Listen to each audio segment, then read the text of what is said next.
All right, hello, welcome to Adventures in Lollygagging. We are playing some One Ring, second edition tonight. We are continuing our Waking of Angmar campaign.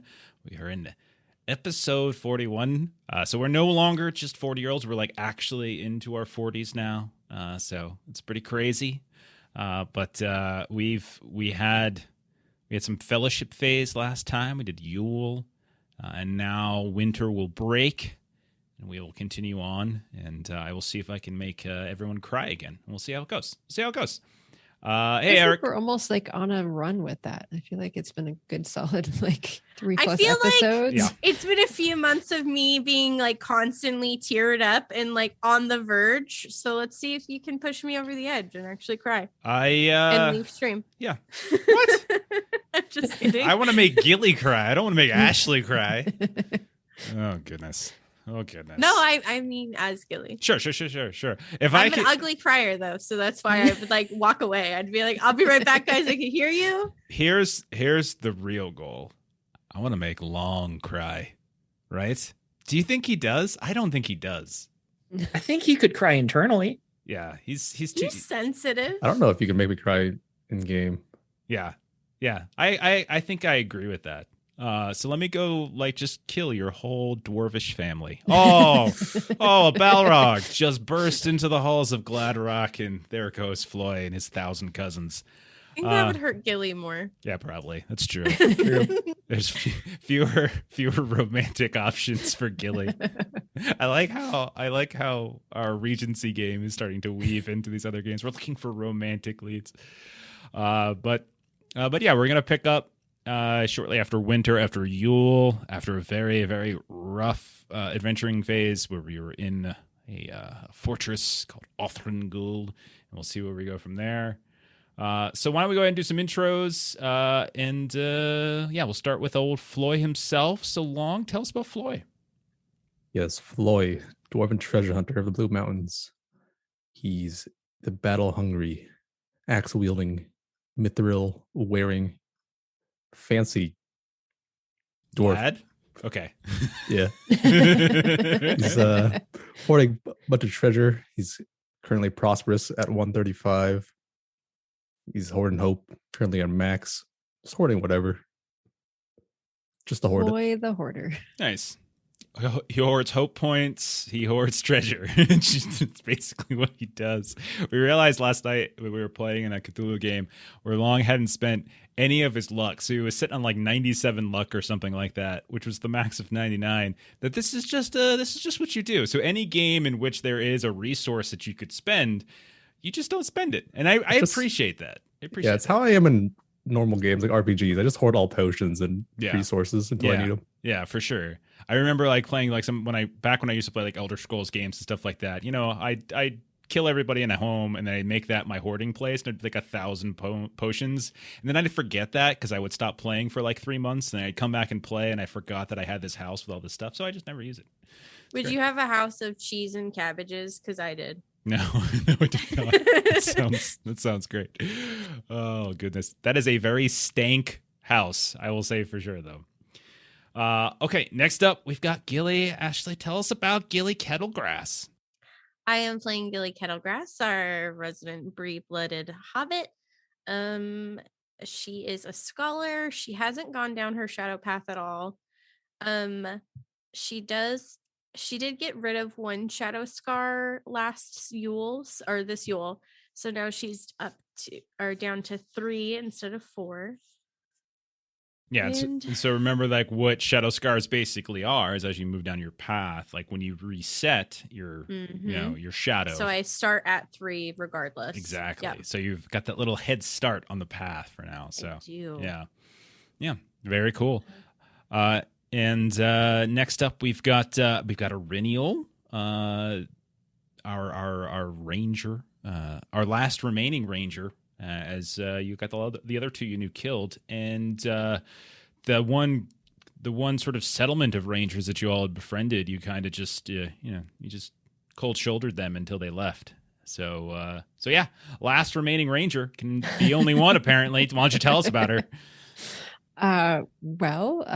She is a champion. She is hopefully getting a little better over time at coming up with songs to try to help in battle and help in council.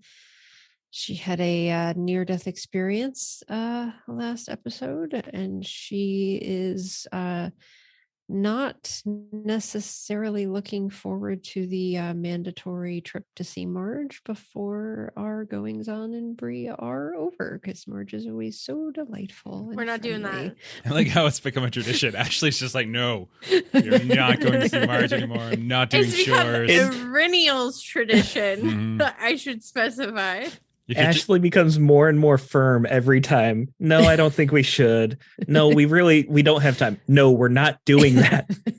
Yeah, so if you're unfamiliar with Marge, if you're just kind of jumping into the campaign, we've had a NPC, a recurring NPC since very, very early on. The mother of an NPC from the very first episode, if you recall, Hollis Oakstout with his 2 dogs in our very first episode of this.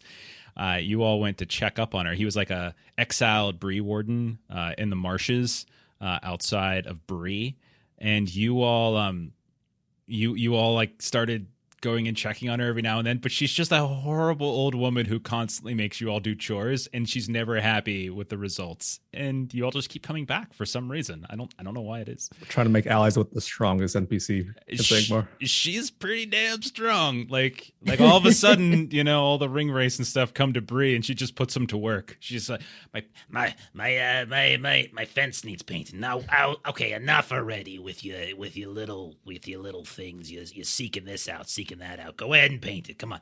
What are you doing left and right? It's up and down, up and down. Let's go. Something like that. So she's fantastic.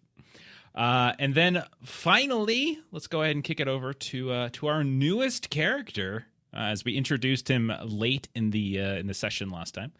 We have Daggett. Steven, tell us a little bit about Daggett. Yeah, the newest new member of the Fellowship. Daggett is a dwarf of Durin's folk, and his calling is that he is a captain. We don't know too much about him yet. He's not nearly as good looking as Floy, not nearly as well dressed either. But we have established that he is the younger brother of Snagit, another dwarf NPC that has shown up previously in the campaign. Indeed. Not only did he show up previously, but he robbed you guys. So you guys were with Balin, son of Fundin, who is your first patron.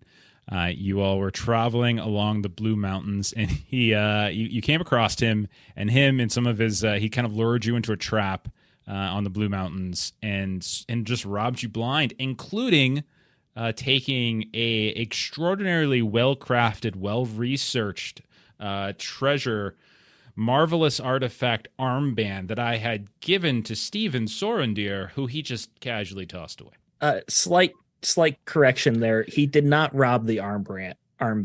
That was freely given. Yeah, it was freely given. Freely given. Sure. And I think it was also Erebon at the time too. So it was the other. Incorrect. Yeah, I think so. Yeah, we hadn't yet gone there. That's when he was still like maximum emo. Yeah, he's like, I don't need this, and then he dies, and so now it's like maybe if you would have had that armband, maybe Sorendir would still be alive. I don't know. We'll see. Oh, did I just spoil something? Spoiler. Whoops. Whoopsie. Okay. Why don't we... Did I get a snort? Did someone just snort? Oh, it's so good. Well, let's go ahead and let's get started. I'm just kidding. I'm just playing. Nobody knows what happened to Sorendir but me, and I'm not going to share. Even Steven doesn't know. All right.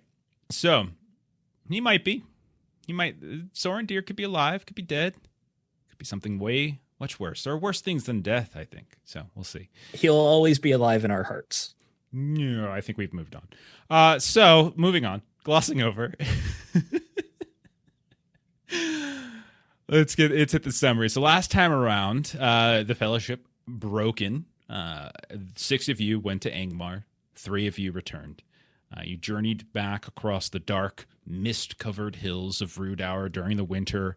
Weather and guilt were kind of wearing away at all of you, and Floy and Gilly and Irinial more than one kind of peculiar event transpired. At one point, berries that you found that were ripe on this isolated and immaculate bush on one of these Rudauer hills. They were ripe one moment and rotten the next. Gilly came across this ancient rune-covered stone edifice that just crumbled right before her eyes and kind of disappeared into this fog-covered gully in the middle of Rudauer. Floy woke one evening to a cloaked and hooded figure that was visiting the campfire, sharpening what appeared to be the Morgul blade that you all had been carrying around for a while, only to disappear, though the sharpening stone remained in the ground nearby. Eventually, you all reached the Greenway in the Bree lands, and you saw that snow had essentially blanketed Bree. And within the walls of Bree itself, you can see that Yule decorations were up and people were beginning to celebrate. Gilly, you returned home to Hobbit Hole above the human homes within Bree itself. And Floy and Arinil, you stayed briefly, but eventually, well, not even eventually, fairly quickly you all left. Floy, you joined a dwarvish caravan that was returning to the Blue Mountains before the height of winter. On the western edge of the Shire, you were once more called into the dark and merry night by perhaps your in-laws. We don't really know. You woke the next morning with little memory, but a joyous, the sense of joy. Arinil, you moved into the cabin that Talendale and Marinben built on the northern span of the Chetwood. Talendale and Marinben being the people you all left for dead in Othringol. You were stirred from sleep one night by an apparent intruder, and you discovered a very large elk meandering across this deeply frozen pond, and it nearly kind of bull rushed you at one point. You returned to the cabin. You found a tree bough that had broken and plummeted through the roof of the cabin, and more than that, you also discovered that someone had stolen the Morgul blade. It's gone missing. In Bree, Gilly, you spent some time with your mother, but you didn't really join in the Yule celebrations, and eventually a frozen and injured man arrived in town that was being dragged by a workhorse in some way. You aided one of the better healers in the area, Alcott's Sweet Root, in the man's treatment, but although there might have been hope that it could have been Sorendir, it was not, in fact, Sorendir, but rather one of the sickly outcasts that you had encountered on your trek out to Angmar in the northern reaches of the Weather Hills. Back in the Blue Mountains, Floy, you got home and you started commiserating with some of the lore masters and your brother Eloy, and you learned about a dwarven warrior named Kobar, son of Caim, because you were asking about weapons or ways to combat the undead, wights, race, things like that you've had to encounter. And you heard a story about him, and it was said that he wielded this cleaver, this axe, this cleaver that is said to be a bane to wights and wraiths, and that there was this incident where he just slayed a whole like squadron of them, kind of up in the Misty Mountains en route to the battle of Azan-ul-Bazar. I don't know if I'm pronouncing that right. During the War of the Dwarves and Orcs a few hundred years ago. The cleaver, you learned, was held within the vaults of Crackstone Hall, which was a neighboring hall to your home of Gladrock. And you ventured there, but you learned that the vaults had been looted by an Oathbreaker, or by the Oathbreakers themselves, led by Snagit. And the bandit was the same guy who kind of, like I already mentioned, accosted you in Balin a couple months back. Floy, you were then invited by Thranben, who was the captain of Crackstone's guards, to interview Snagit's brother, and that's when we met Daggett. And thus, you kind of worked out a deal where Daggett agreed to join Floy's hunt for Snagit and the stolen treasures of Cragstone with a promise that his brother, once apprehended, would be treated fairly. Does that sound good? Okay. Yeah. All right. So we are going to pick up. Let's see. Let's get some happy music. Where's the happy music? Oh man, I forgot that I took the happy music off since we were in Angmar so long. We don't deserve happy it's all music good. anymore. I got happy-ish. It's happy-ish music. There we go. We are okay. So we're going to begin spring. Time has passed since Yule, several weeks, perhaps even a month or so. It is the year 2967. You've been at this almost 2 years now. It is a very late spring in the year, and folks in the Bree lands and other civilized places of Eriador, especially those of decent age, kind of referred to this as kind of the longest and harshest winter since the Fell Winter, roughly 50 years ago, which did significant harm, especially to the Bree lands and to the Shire. So we're going to start on this Bree Hobbit messenger we see strolling down a road that is no longer covered in ice, or strolling up a road, I should say, as there's an incline a bit. He's admiring these green slopes in the hills, looking out in the distance as the ice and snow has melted. We can see greenery once more. But as he's walking past, he noticed these shriveled remains of plants that didn't seem to survive the winter. And it's kind of darkening the hedges here and there, where the hedges that normally by this time of the year might be seeing some blooms, but nothing is there now. You see the messenger kind of winding up the path, up the hill and away from the houses of men that make up Bree, to these hobbit holes that are burrowed in the hills above those houses. We see him knock on the door, and when it opens, we see Primrose Kettlegrass, mother of our beloved Gilly. You see they exchange a few words with the messenger in a moment, and she takes a folded piece of parchment from the messenger's hand. They bid each other farewell, very friendly exchange, and then he trudges back off the stoop and down the road once more. We see Primrose move across a few steps up the hill more to a separate hobbit hole door, the entrance to where Gilly lives. And Gilly, you hear the sound of the knock on your door. I would like to ask you 2 questions. Okay. As the door opens and you see your mother standing there. What do you look like? What's the state that you've been in? As it's been a very harsh winter. It's been difficult, obviously, with the things that you've gone through. But more than that, you've been struggling to sleep, at least consistently. More than once in the night, you would wake up to the sounds of ice crackling here and there. Mm-hmm. When you sit and do your scholarly studies, sometimes with Oswald Breaker and Coombe and other places, when your mind kind of wanders as you're reading through pages and looking over old maps, the crackling again happens. So what do you look like? And what were you doing when your mother interrupts you this fine late spring morning? So Gilly normally has her crazy curly hair, but it's been very lank and just not well tended to. So she's been wearing it in a single thick braid down her back, and she still has some slight remnants of the sickness from the poisoning on her face. So she's got some discoloration still, and she's normally, Gilly, when she started on this adventure, she was very pleasantly plump. She was a good size, and she's actually kind of frighteningly skinny for a hobbit. She hasn't really been able to put weight on because she's not hungry, because she's been pretty depressed, and she's not eating and she's not sleeping. And next to her, she has a table that's kind of filled with like half-eaten plates, cups, that's just kind of sat there that she hasn't dealt with. And then next to it, she's been painting. And this particular painting that she was working on the portrait of Eryniel. Okay. So as the door opens, there's maybe a relatively ripe scent that comes out. Your mother kind of winces ever so slightly. She doesn't let it show. But she has in her hand what looks to be a message. But she also has what looks to be like something's already been opened, but then there's another message that seems that's like she has 2 things in her hand, one of which has been opened and she has kind of read, and the other seems to be still closed. She takes a look at the tables. She looks at the half-eaten breakfast that she brought you this morning, and maybe there's only a few bites. And she says, "My darling girl, you need to eat. Look at you. You're just wasting away here. Look, open the windows, dear. Open the door. The bright sun, the wind, spring is in the air. Come on now, you're as pale as the snow itself."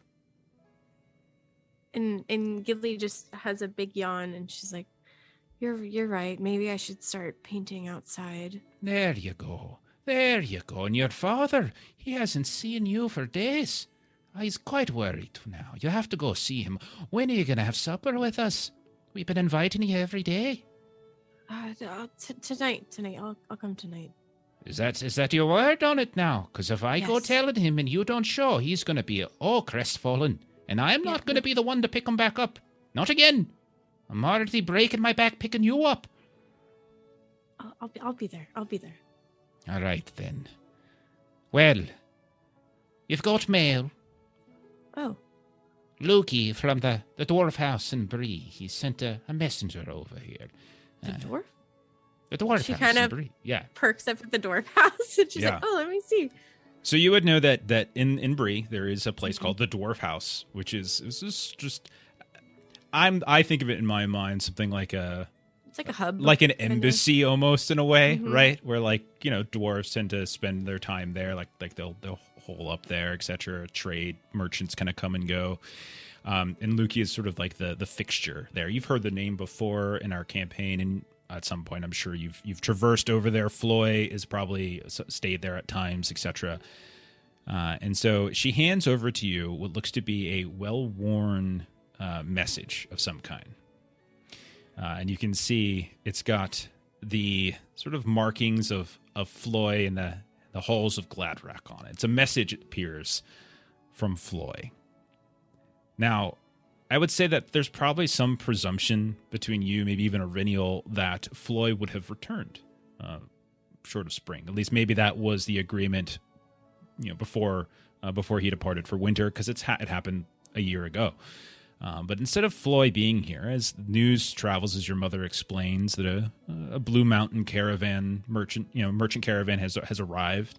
But instead of Floy being with that caravan, instead there is a message, and it is directed to you. And I'm going to bring in Long on this. So, Long, what would you have written in a message to Gilly and or Aurinial? It could be the both or the one, or it could be the other.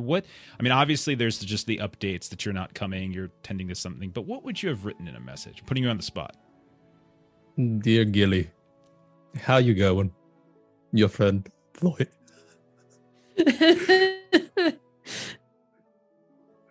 No, I'd be asking if they would travel to the Blue Mountains at all, as I have updates on some whereabouts of Snaggets in my dealings with the Craigstone. Okay. Is there any sort so the basic details, inviting them to come visit, etc. Would there be anything else, anything of a more personal nature, or is it just straight to business with Floy? I'll be a little personal, maybe a little antidote.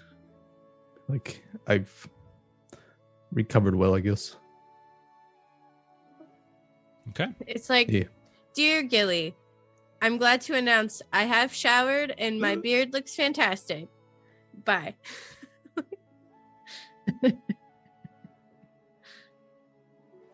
It's the wrong game for poetry. Sorry, I'm just imagining like those old sort of like antebellum, Civil War letters. My dearest Gilly, long have I wanted to see your plump face. Something like that. Okay. This So- is Floyd, not Sir James Bennett. Yeah, that's true. It's true. True. Floy We're is getting not our games mixed up. Floy is not a maker of poetry. Okay. So Gilly, you read this letter. Your mother is kind of still standing there, like right inside the doorstep. You can see the invitation. You can see that he's not coming. He's not coming to join you all. How would you react? A little resigned, because Gilly doesn't really feel up to her next adventure, but she knows that she needs to. Okay. And she just kind of sighs and she looks at her mom and she's like, I'll be at dinner tonight. You better. You made a promise. You don't Yep. make someone a promise and not fulfill it. When you make a promise, when a kettlegrass makes a promise, we don't turn away. We don't turn our backs on it at all.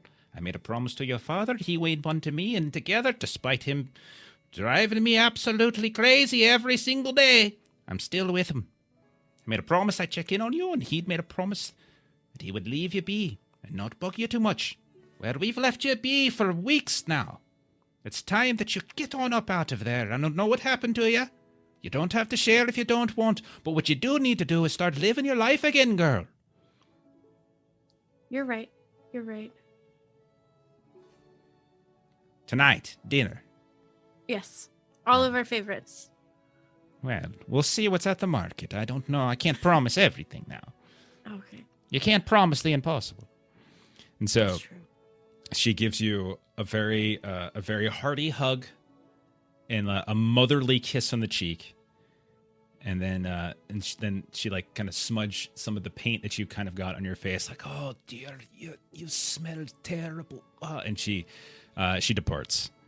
Oh, and as she's doing it, Gilly's like, okay, I'll wash. Okay. So would Gilly track down Auriniel, you think?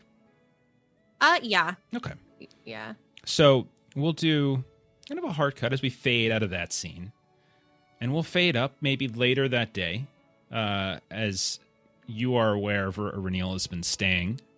As the heaviest parts of winter hit, it's unlikely that you would have seen each other regularly. So there's probably been a couple weeks, I would say, between the last times that the two of you saw each other. But perhaps you get Elise Briarcleave, our friendly lumberjack that you've known since the beginning, to kind of help you as you sort of track your way through the Chetwood. And we kind of open up this next scene deep in the Chetwood, at the grounds of the home of Talendil and Marimben. When we arrive,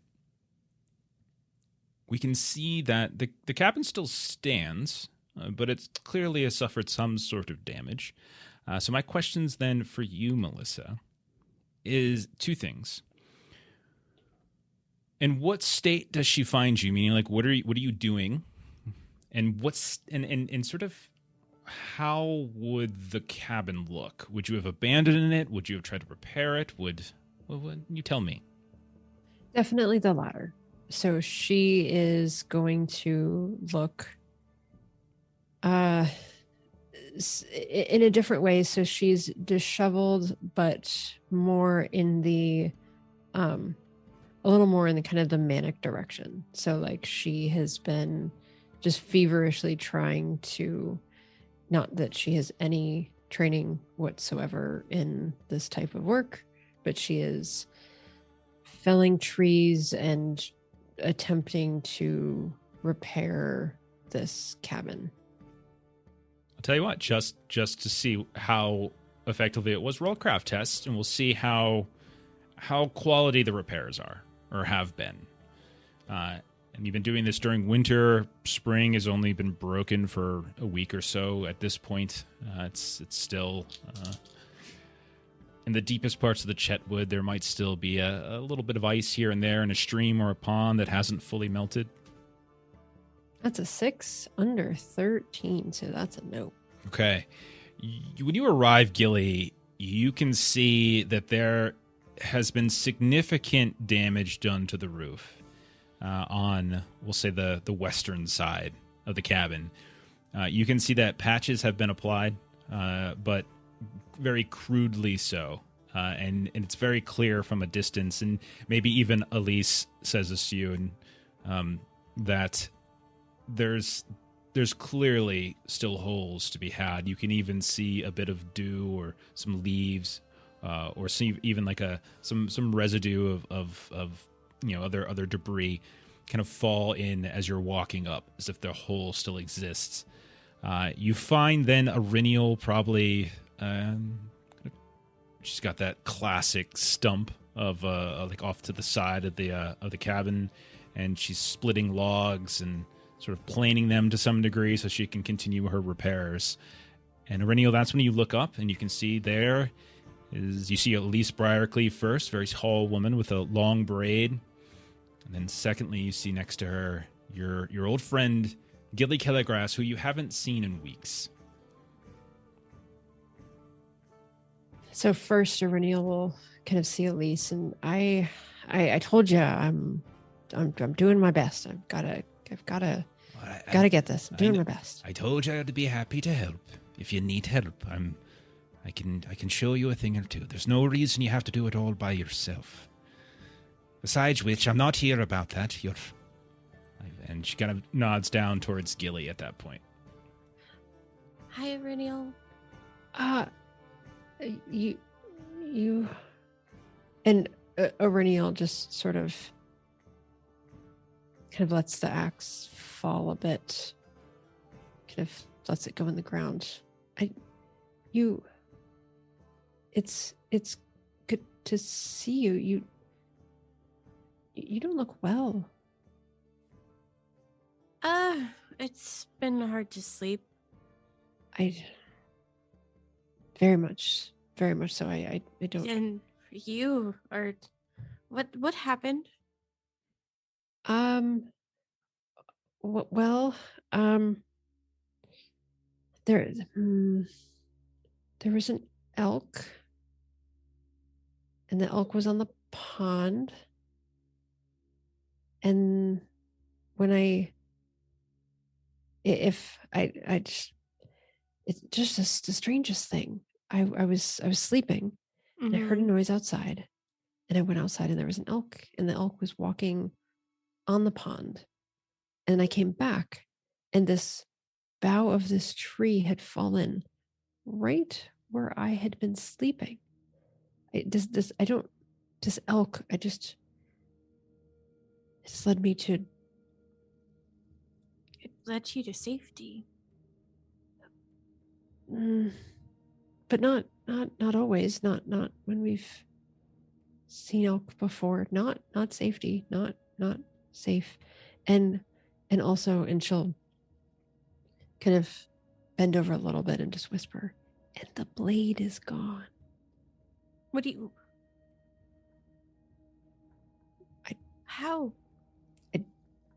When I got back. Well, maybe you misplaced it. Where did you place it? I knew exactly where it was. I was the only one here. I knew exactly where it was. And when I returned, the tree was right where I had been, and that was not. But I must try to put this back together. Oh. That may need to wait. Floyd did not return. He's still at the Blue Mountains, and he requests our presence. But I can't leave until this is done. This is clearly not fit for any. I mean, I won't be here, but someone might be here, and they were here, and it should be left better than it is, and I'm not done with that yet.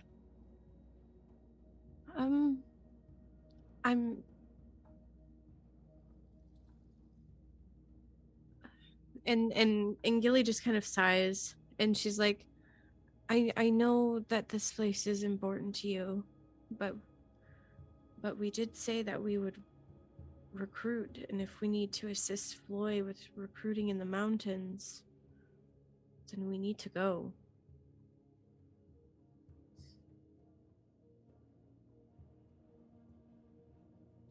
Perhaps I just needed. We failed. You know we failed, right? We tried. We failed. Yeah. Of course you know. I know. I thought. I mean, that's a hard thing to do. This should be an easy thing to do. It's a hole in a roof. You fix the hole in the roof, and then the roof doesn't have a hole anymore. That seems simple. I should be able to do that. If I can't do that, how can I do these other things?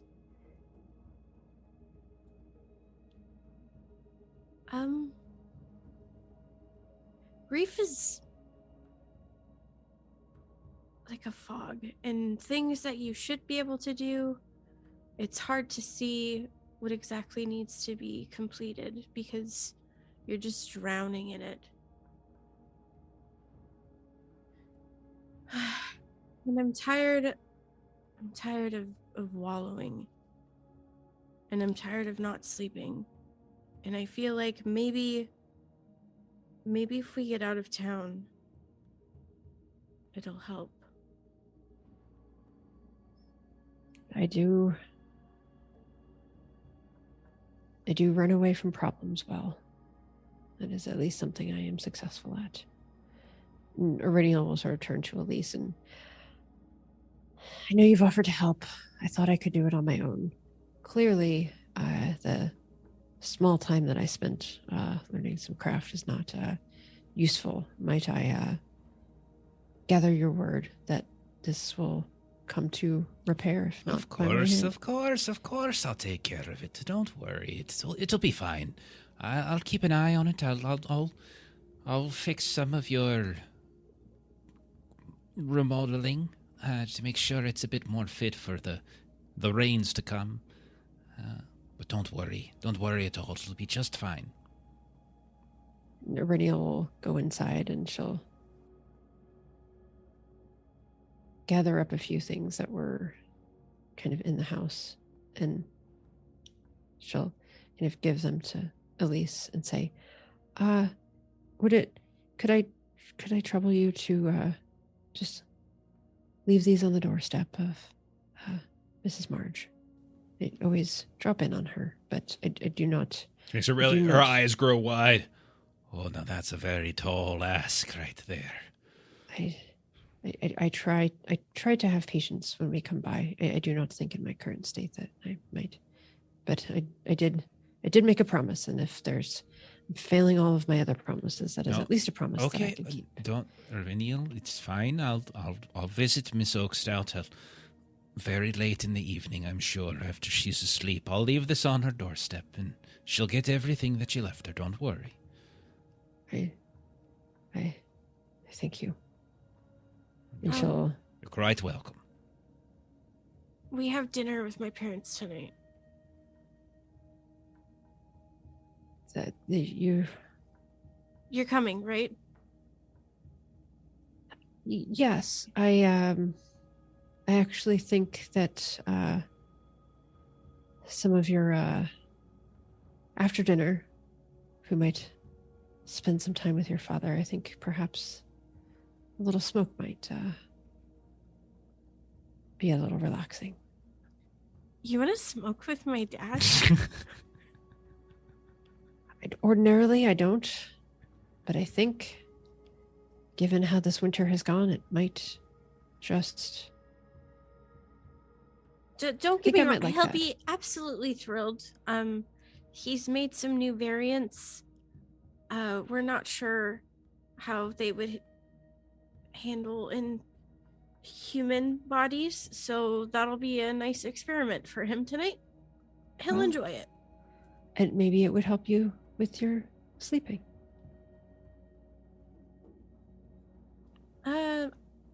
Maybe. I've tried it, but I'm still hearing the crackling at night. I am sorry. Perhaps you are right. Perhaps being on a path again may help us. Truth be told, I'm scared to stay here much longer, because the more I hear it, the more I'm worried something bad will happen. We will do our best. And Iridian kind of claps Gilly on the shoulder a bit and turns to Elise. And I think Iridian knew she was failing at this cabin repair, and just Elise agreeing to take it over has eased her a bit. Okay, so we'll fade out of that scene. Sorry, I was going to start giving Steven an answer to some of his questions in chat. We'll fade out of that scene, and we will pick up. We'll kind of shift gears. We'll say everything kind of fades to black. We open up. We're going to start with like sort of establishing shot of these of the blue mountains, the rocky. It's kind of like this rocky string of north-south running mountains, and I'm going to turn to Daggett and Floy. We're going to say it's been about 3 weeks since the two of you met at the Crackstone Hall, or the Halls of Crackstone. and you've been working together to sort of explore various places where Snagit might have been held up. And a lot of this has been Daggett kind of leading to where you might be able to find Snagit or some of his Oathbreakers. So my question for Stephen, we are obviously in or around the Blue Mountains. What promising lead have you currently led Floy to?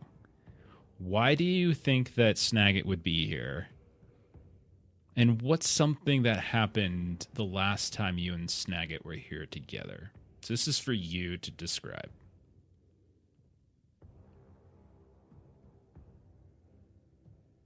I didn't give them these questions ahead of time, by the way. I want them to know how difficult it is sometimes. 1 second here. For me to come up with stuff off the top of my head.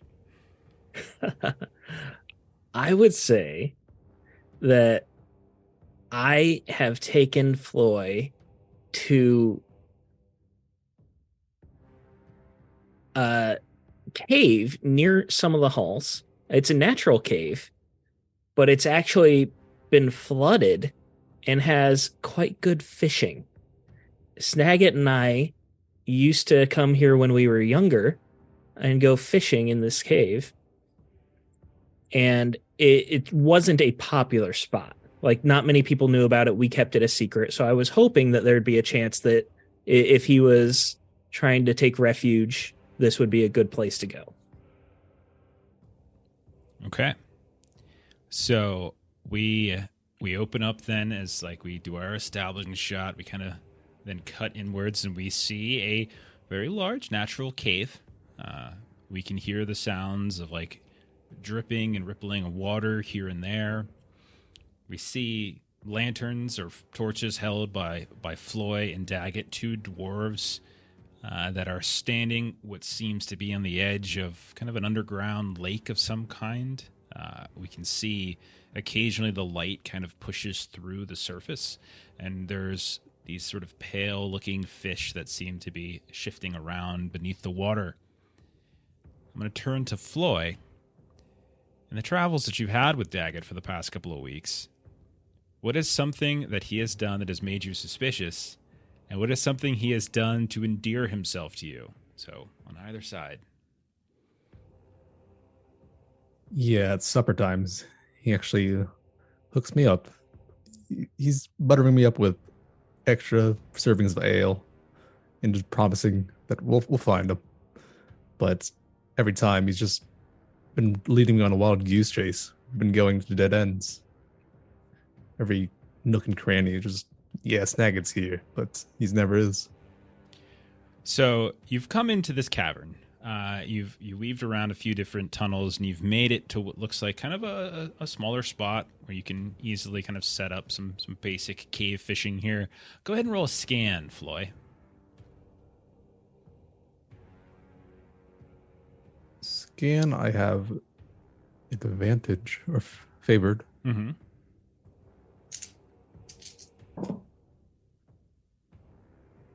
That's a great success. You look around here, and while there are signs that someone might have stayed here at some point in the past, it certainly doesn't look like anyone stayed here recently. There is some sort of suggestion of like there might have been a campfire kind of set up here at some point, but you go near the coals to where the stones have been kind of created into a circle to sort of save fire. Nothing for like you look at it like the ashes are months old, if not older. Like no one's been here for a significant period of time. But Daggett has been saying this is a decent spot. This is a decent spot. He could be here. He could be here. But once more, this is maybe the 6th or 7th spot that you've gone and searched in the last few weeks with Daggett in the various caves and tunnels near Cragstone and Gladrock. You're still in your relative neighborhood, and once more you see nothing. And I will turn to you guys. Well, what can I say? I mean, he's a slippery fella. That's why we all love him. Dang it, Daggett. One more spot, and if he's not there. Well, I mean, we're already here, and it's getting kind of dark outside. We might as well make camp. Do some fishing. I can cut down some branches and get us a rod pretty quick. If you wanna, we could have a fun night. We brought that keg of ale. We might as well, but I'm beginning to think you don't even know where he is.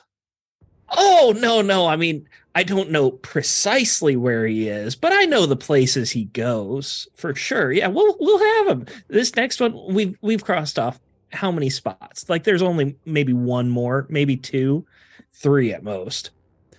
If we don't find him soon, I've got some friends coming, and you better tell me before you tell them, because, oh boy, it's gonna be easier if you do.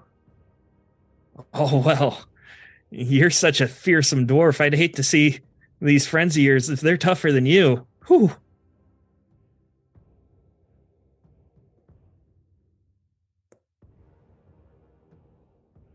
Okay, so Daggett, do you go and try to get that fishing? I'm making some fishing rods. Okay, I'll tell you what.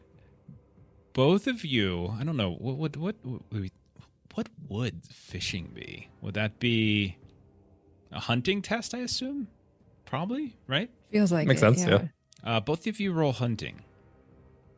All right, I have nothing in that. Ashley, Neither do I. Ashley, I wrote the same thing down in my notes. I wrote the same thing down in my notes. Dang it, Daggett. Yeah. That's so funny. A lot of things we could do with that Daggett name. Yeah. It's an easy fail. Oh, Right. just you wait, Jeff. Okay. Yeah, I failed with a 3. I don't think I have anything I can boost it, so I'm just at a 3. Okay, so Daggett, you make all of these promises. We're gonna have a fun night. We're gonna go get some fishing. I used to fish all the time with Snagit as a kid. You guys see the fish in here, but then you get you make these sort of quick rods from a couple trees that are scattered about on the mountainside, out on the surface. You come back and you spend kind of hours sitting here, trying to fish out something for dinner. And the night progresses, and it's well past when you would normally eat your supper there, Floy, and you still, not you or Daggett, have not caught a fish at all. But we have been drinking the ale. Okay, fair enough. All right, Daggett, I don't yeah. think you've been fishing either. This is another one of your lies. No, we would fish here all the time. Look at this place. It's overfished. You can't see a single guppy in here. I haven't seen nary a minnow. I've been sitting here for hours. Just head back to town. I'm hungry. Oh, I mean, I thought we were going to camp here, we're going to be walking in the dark otherwise. It looks like it might rain. I don't like getting wet. You better catch something soon then, or I'm going to eat you. Well, hold on. We did bring some trail rations. If we don't have to go that far, I just thought we could supplement with the fishing. Have some hard bread sound. Sounds terrible. I grab some from him. Okay, Have some more ale. So you start eating this hardtack bread. You're drinking the ale. You're getting drunker and drunker. Floy sounds like he's being a little bit of an angry drunk tonight. As the night sort of progresses, both of you eventually fall asleep. The embers of the fire nearby. No one's around. Floy, as you're sleeping, you kind of wake up. You're in this sort of vague state of in between alertness, right? Where you're not sure if you're awake, you're not sure if you're asleep. You hear shh, shh, like the sounds of shh of someone it almost sounds once more like the scraping of sharpening stone against metal. But when you look up, you remember that memory, like when you were in the Rudauer Hills. There's no one across the fire anymore. You see there's Daggett. He's sleeping nearby. You're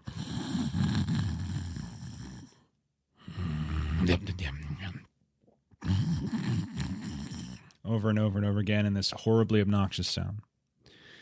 But as you're listening and you're hearing that sound of sort of scraping, you realize it's not actually the metal sharpening stone on the sword. You look out and you can see that In the distance on the lake, maybe 50 yards away, 70, somewhere between there, it looks like there is a light. There is this old kind of rickety boat or raft, more likely. It doesn't really have sides. It's just sort of like a flat raft.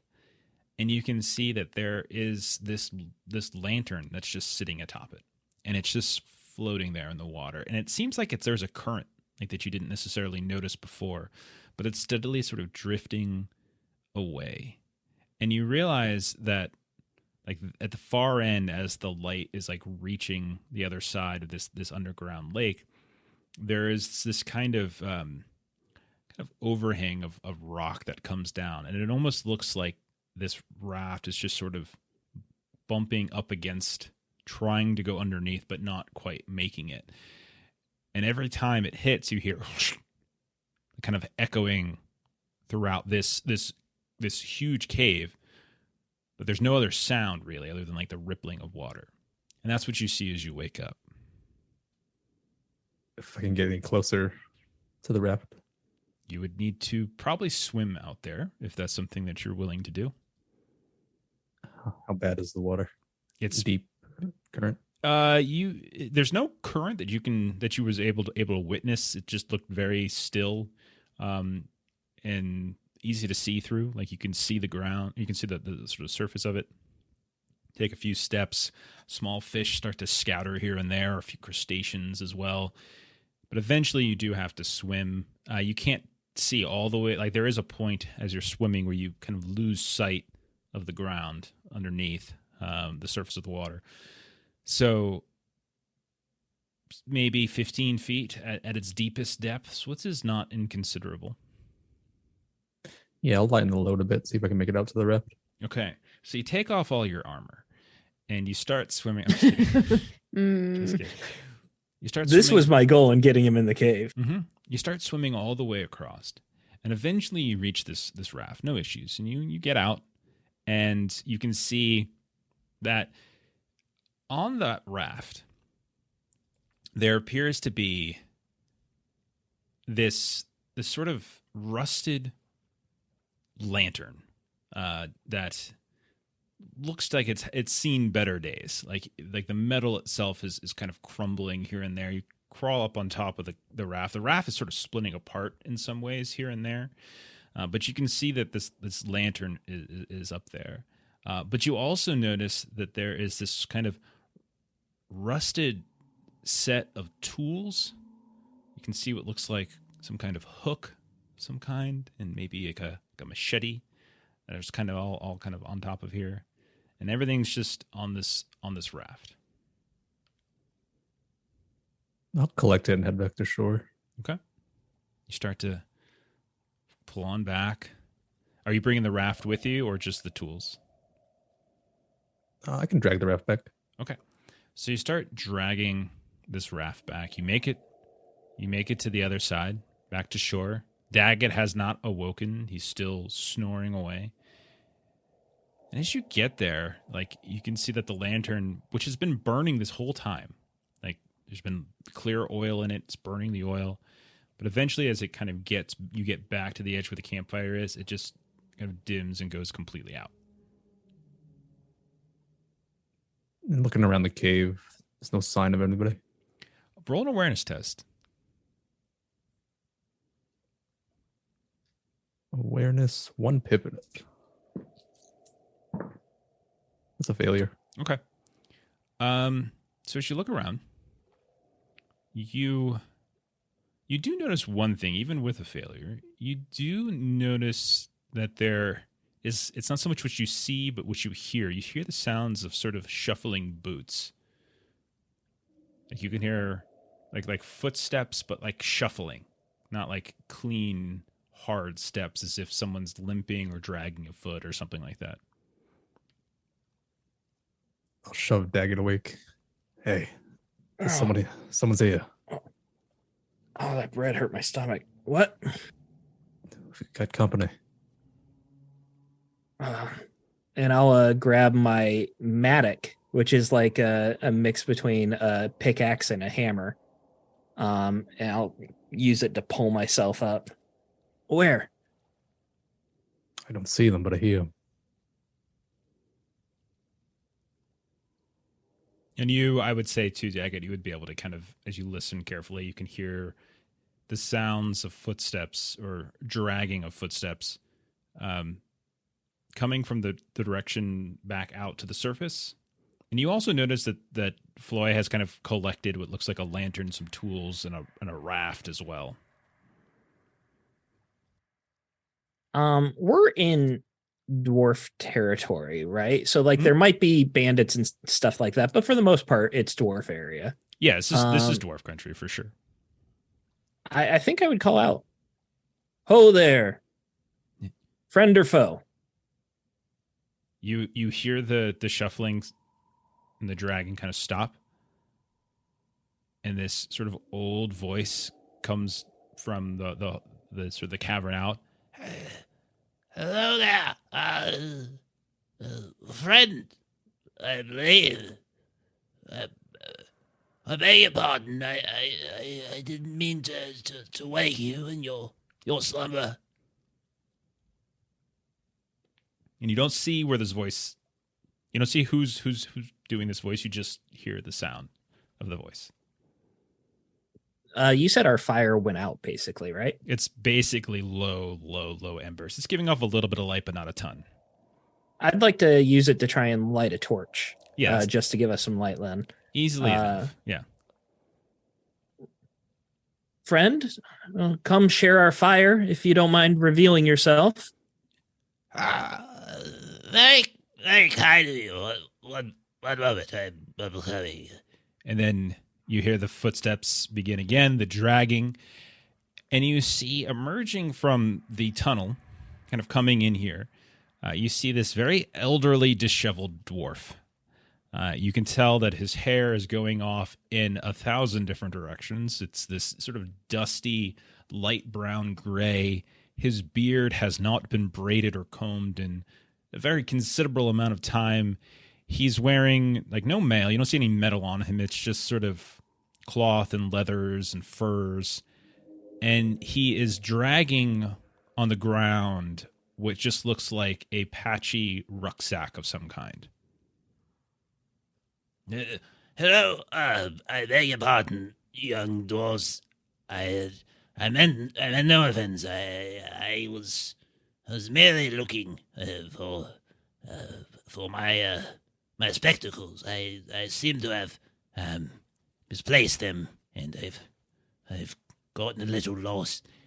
You see, I left my wife back in our home, and I can't for the foggiest find my way back. And there are two of you, right? And you can see he's kind of squinting in your direction. Yeah, there's two of us. I'll see if the bag I dragged in is his at all. If it has the spectacles. Yeah, you go through the things and you don't see any spectacles. It's just sort of like rusted tools.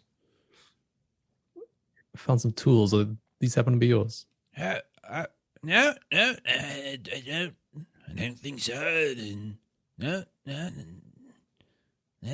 Well, actually, my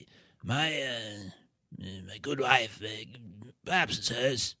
Not mine, though. I have everything I need here. And you notice he's kind of dragging his foot by him. He's kind of limping a bit. His leg, as he gets a little closer, or you get closer to him, his pant leg is just like kind of matted with sort of wet blood. And the bag itself as well, you can see the patchwork, same thing. There's kind of little bits of blood in it as well. Are you injured? Oh, yes, it's very embarrassing thing. In fact, I stepped in one of my own traps. You see, I'm a trapper, you might say, and I was off collecting from the traps earlier this evening. As I said, I get a little turned around from time to time and stepped in one of my own. And I haven't. My wife, Meg, she's far more capable of medicine than I. And You can see there's like this very crude kind of bandage wrapped around it that isn't really doing much work to it. Sun's not up yet. You willing to wait? It is coming up. In fact, it's very, very faint. You can see it in the distance. That's why I was getting started. My wife and I live in a cave up the mountain, but I thought it might be this cave, but apparently I was wrong. I'm begging your pardon. What do you think, Daggett? Should we help him? What is your name, friend? I am Daggett. This is Lord Floy. Lord, I'm Rolly, son of Rodin. No lordship, no great tales or stories to tell, I must say. But it is a pleasure to meet you, an honor to meet nobility. What is in your bag there? Is that traps, or have you caught something? It's badges. And he kind of opens it up, and you just, it's just like a dozen dead, bloody badgers. And you can see like black and white stripes here and there. Yes, good hole. Indeed. And you notice too that like on his clothes is like badger fur here and there, kind of dotting some of his patchwork clothing. My brother Taggett is also a trapper. I do believe you're a bit more successful than him, though. I've never seen quite a lucrative haul. Would you care to have a seat? Take a load off. We can try to look at your injury there. Yes, that's very kind of you, lads. I would greatly appreciate it. Most don't have respect for the elders these days. And you see he struggles to kind of get down in a way that's comfortable, and eventually he kind of flops down. I don't have any healing, but I We would have take a just as look much as at you. it. Okay, yeah, go ahead and roll. I was more thinking like I would unbandage it and so go, oh, that's bad, and then bandage it back up. Just go ahead and roll. It's fine. I needed an 18 and I rolled a 9. You do in fact unbandage it. You see a little streak of blood come down. It's not clotting properly, you can tell. But you quickly bandage something back up in a way that you hope is correct, but doesn't seem. He's like, oh, thank you very much. He gets a little woozy. Like, Thank you kindly. You have the hands very. Oh, excuse me. I beg your pardon. How long ago were you injured? You're still bleeding. I feel like the blood should have stopped by now. Well, I left the evening to correct the traps, and I stepped in the trap itself, and I have been wandering throughout the night, trying to find my way home. But at some point, my spectacles fell, and I have not been able to find them. And if you think it's difficult to navigate in the dark, imagine navigating in the dark without your spectacles. It is far more difficult. And Well, you're in luck. Lord Floy and I, we've been wandering all over the Blue Mountains. We're not in a time crunch whatsoever. We can help you find your way home. oh, can you now? Oh, thank you. Oh, absolutely. Absolutely. Can't we, Floy? Yeah, we can help this old bugger. I am so greatly indebted to you, but thank you. As reward, he kind of reaches into his bag, pulls out this bloody badger, and he hands one to each of you. And we'll fade from that scene. Wait, is there a foundry item that I can drag onto my character sheet for the bloody badger? Sure. We'll fade a useful item. Right? It's Only a if you grenade. want that to be your useful item. All right, so we'll fade from that. And then we will pick up on Gilly and Aurinial. Did you have any last business that you would have attended to in Bree before you set out for the Blue Mountains? Depending on how quickly we set out, like Gilly would spend as much time with her parents because she has been kind of like avoiding them. Yeah, that's fine. But I mean, But any that's really any sort of specific business.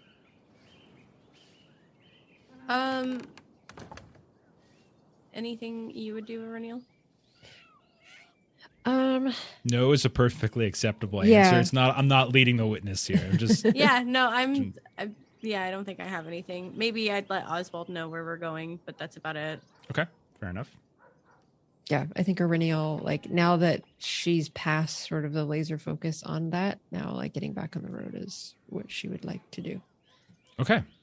So if that's the case, we see a sort of montage of Gilly and Aureliel at dinner. Gilly, in the next day or so, they're running around, kind of getting various supplies around Bree and Kuhn and the other hamlets and villages.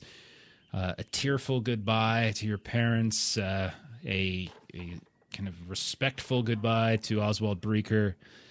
And then the two of you get on the road. You leave out the gates of Bree once more. You get onto the Great East Road, start heading westward towards the Brandywine Bridge. It's a few days' travel. We see that is again, the land is bright. The snow has melted. It's still cool, but not cold by any stretch. You pass a few other travelers along the way here and there in your time. But it isn't until you're kind of nearing the Brandywine Bridge. You're probably within a day or so. To the south of you, Aureliel, you would know the old forest extends. And you see the two of you along the side of the road. There appears to be a wagon of in some sort of distress. So you can see that there is what looks like a hobbit-sized wagon, and you can see that laying on its side is what looks to be a pony. There are a handful of hobbits that are kind of huddled around the pony, 3 of them specifically. You can see that the wagon has suffered some damage. There are a few arrows here sticking out of it, including one sticking out of the pony itself. And you can see that the wagon has sort of been emptied here and there, and you see a lot of its goods and sort of its items have been spread along the road nearby. As the two of you approach, one of the 3 hobbits kind of looks up and it's like, "How there? Begging, please, no more, please, you've taken everything we've got. No, we've got nothing left. Leave us be. We're just peaceful merchants, peaceful traders. I tell you, Bosco, this is why we shouldn't come out of the Shire." And they kind of all start haggling and arguing with each other, and then they remember that you're there. Oh, right. But please, no more. We've got nothing. What happened? What happened? Well, I mean, you've been robbed, but a hobbit. A hobbit? Oh, it's okay. Boys, it's a hobbit. We're fine. We're okay. Oh, And goodness. then Aureliel will step out. Well, no, that's why. Like, they were kind of referring to you. But maybe you step to the side, and that's where, like, Gilly comes out from behind you. yeah, she's like, "Hey, I'm here." Oh, goodness. It's a hobbit. Brigands. Oh, they accosted us on the road, and they shot poor Jeremy. It's like they look down at the pony, who's just like on the ground with an Aw. arrow kind of sticking out of its. Can I try and heal him? Sure, yeah. You run up, and you can see like there's this. It's deep in the side, like the back flank, right into the leg.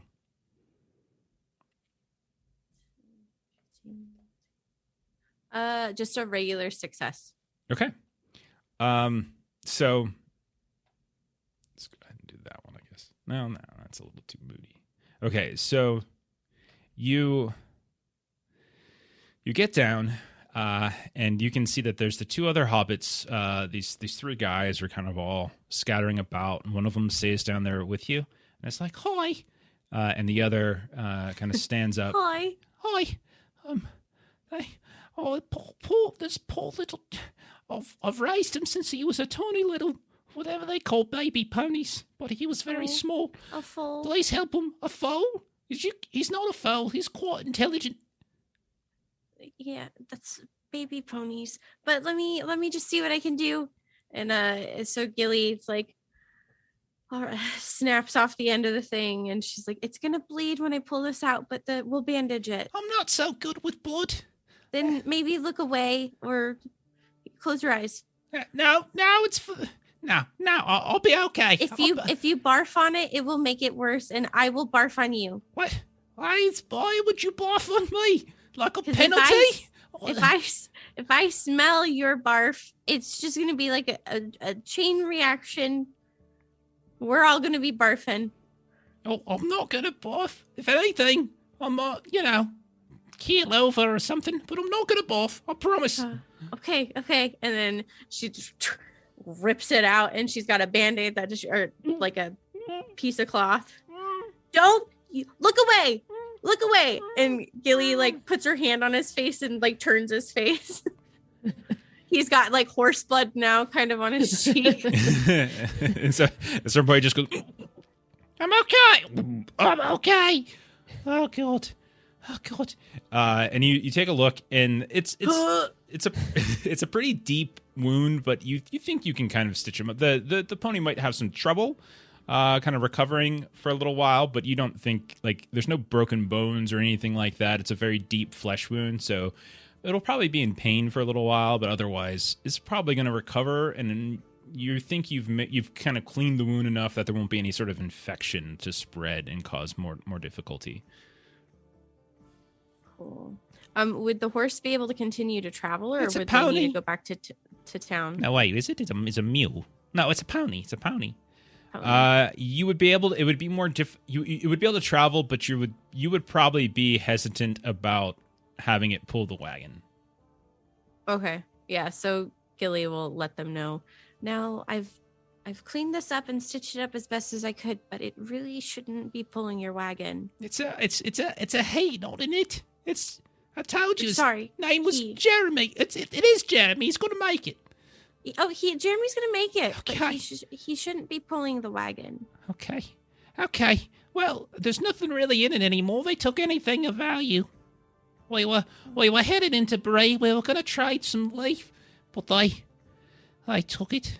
They took it all. That's terrible. And we had other holds and trinkets and things. And our money. Because that's what they used, the nuggets and things. And they took it all. Every last thing we had. And a couple of them like, I told you we should have brought more folk with us. We can't bring more folk with us.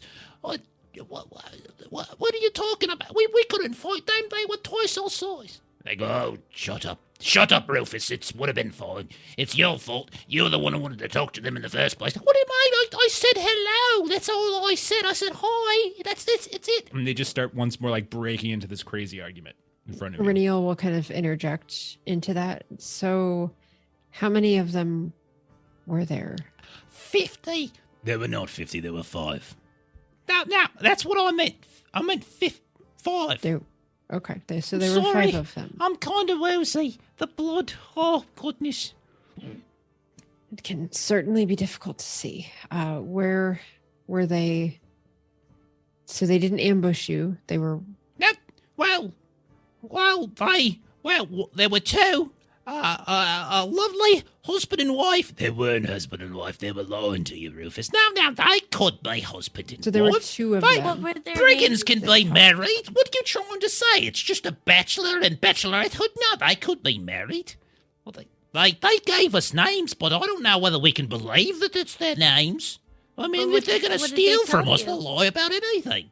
Well, one of them said his name was Delvin, and the other was Marla. Okay. They said, "What are you carrying?" And we said, "Well, we're carrying leaf from the Shire, Longbottom, and various other trinkets and goods."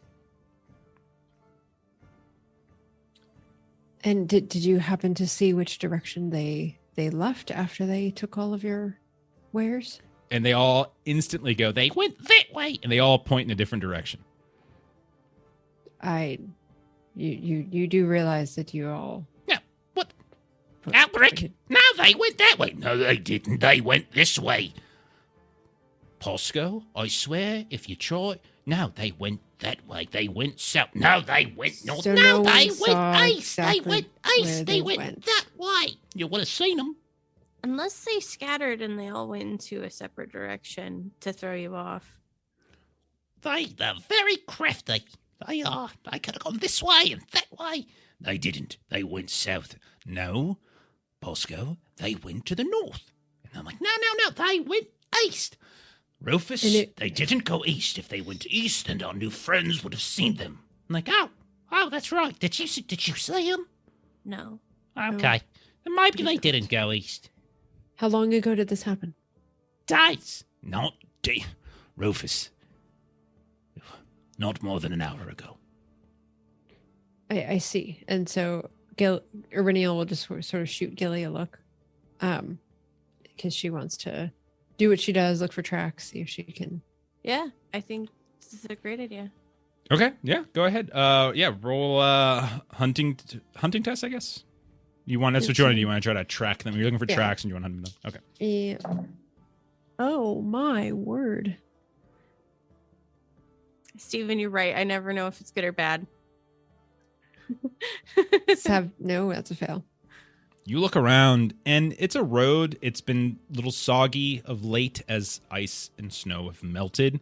And so there are a considerable amount of tracks, but you can see that people have been quick to send some wagons on the road, kind of going from the Shire to Bree here and there.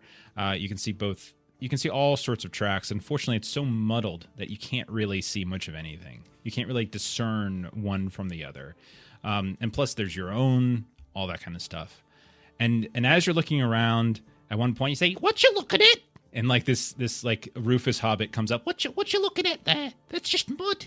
Why are you looking at mud? Yes. Well, good sir, I was hoping to find some footprints since there's some right there, and there's some over there. And look, I just made one right there too. What do you want them for? So generally, if someone is running away, you can find them by looking for their footprints and then following their footprints. So I was trying to make only a few footprints while I looked at other footprints, but the whole of you have been making a lot of footprints and making it very difficult to track.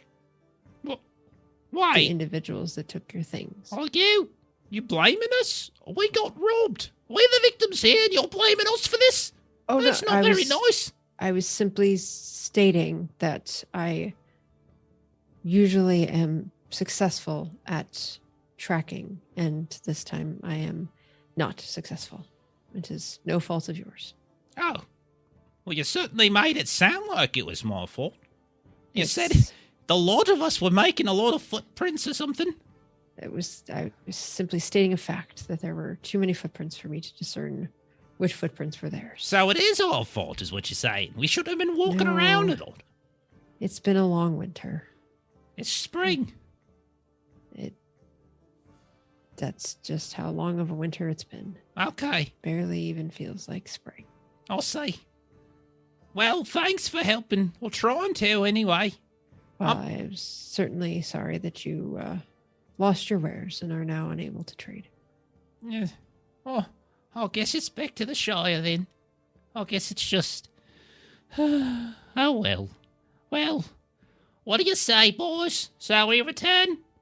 And they're looking around, and a couple of them are kind of talking to Gilly or checking in on Jeremy, I still got a few bits and such in my pockets that they didn't take. And they start kind of pulling out stuff here and there. Maybe we could buy some of them toys we wanted. And then another one's just like, I don't know, Posco, if buying toys is necessarily the best use of that coin, you know? I mean, I know your children, they got their birthdays are coming up, but you know, there's other things we could be purchasing that with, you know? You could save it, go back, get more seed. If I could interrupt a bit, is there some trade close by in toys? No, we just sometimes the folks in Bree, they get things from Dale or something and they shift them over here and whatever. Posco, over there has got some youngins. Their birthday's coming around, and we thought maybe, something nice for them and such. It was a rough Yule. We didn't really have a lot of celebration. Very cold. And we're thinking maybe something nice for them is all. It wasn't like the top priority. We had other things we had to bring back, but, it was just an odd day, yeah. Oh, sure. I asked because there were some toys that had gone missing that were en route out west a bit, and you happened to mention toys, and it piqued my curiosity. Are you calling me a thief? I think she's calling us thieves. No. Are you calling us a thief? And Iridial's just sort of going to look at Gilly and just say, it seems like one of No. those days where I say things and they go the wrong way. Do we want to take a peek down south to see if we can find them or pick up some tracks? I don't think they went south. I think they went that way. Oh, no way. They didn't go that way. You would have saw them. No, I think they went that way. And he points to the north. Could you ping about where we're at? Sure. You're just east of the Brandywine Bridge, so just north of the Old Forest. Oh, okay. Okay. Gilly, if you want to go in that direction, we certainly could. I tried looking for tracks, and she'll kind of look back at Rufus as she chooses her words. I was unsuccessful at finding a trail. She says it's our fault that she can't find a trail. She thinks Maybe. we're thieves. I'll bet you she thinks we stole our own wares and we shot our pony. That's what probably she thinks. Rufus, I do not. I don't think that's what she thinks. I do not. But Gilly, if you want to look in the other direction from where I went, we could try. If you need coin, perhaps I could purchase your cart from you. You want to buy a cart from us? Well, One moment. And they all kind of like go off to the side. They get into this little huddle, and you just hear, what? What are you talking about? And they kind of look up at you, and then they kind of go back down, like go for head again and back down. And then they all sort of break, and they come out. what would be your purchase price, madam? This is Ashley to Jeff. What would be a good purchase price? Why don't we do, let's see. Let's do, a persuade, maybe? Or, yeah, let's do like a persuade. We don't need to be specific about it. We can just abstract it up. Okay. What did Long break to, Steven? Her saying that they're thieves. Okay. I've just been laughing at how well you've been doing this band of hobbits. It's amazing. I really love doing hobbits. I have so much fun. I just had a regular success. Okay. So I will say that you will negotiate a price that is not particularly good to you, but not outrageously poor. Like it's okay, but like you arrange to purchase it. But at one point they're like, Hey, you said the wicked. You didn't say Jeremy. I'm not chasing Jeremy. I've raised him since he was a bitty tiny fool. I have Root with me, so I could just hitch it to my pony. Are you trying to say Root is better than Jeremy? Is that what you're trying to say? Well, does No, Root but have an arrow in his ass? I did say that Jeremy is not able to pull this wagon at this time because it would injure him further. Did you not remember that?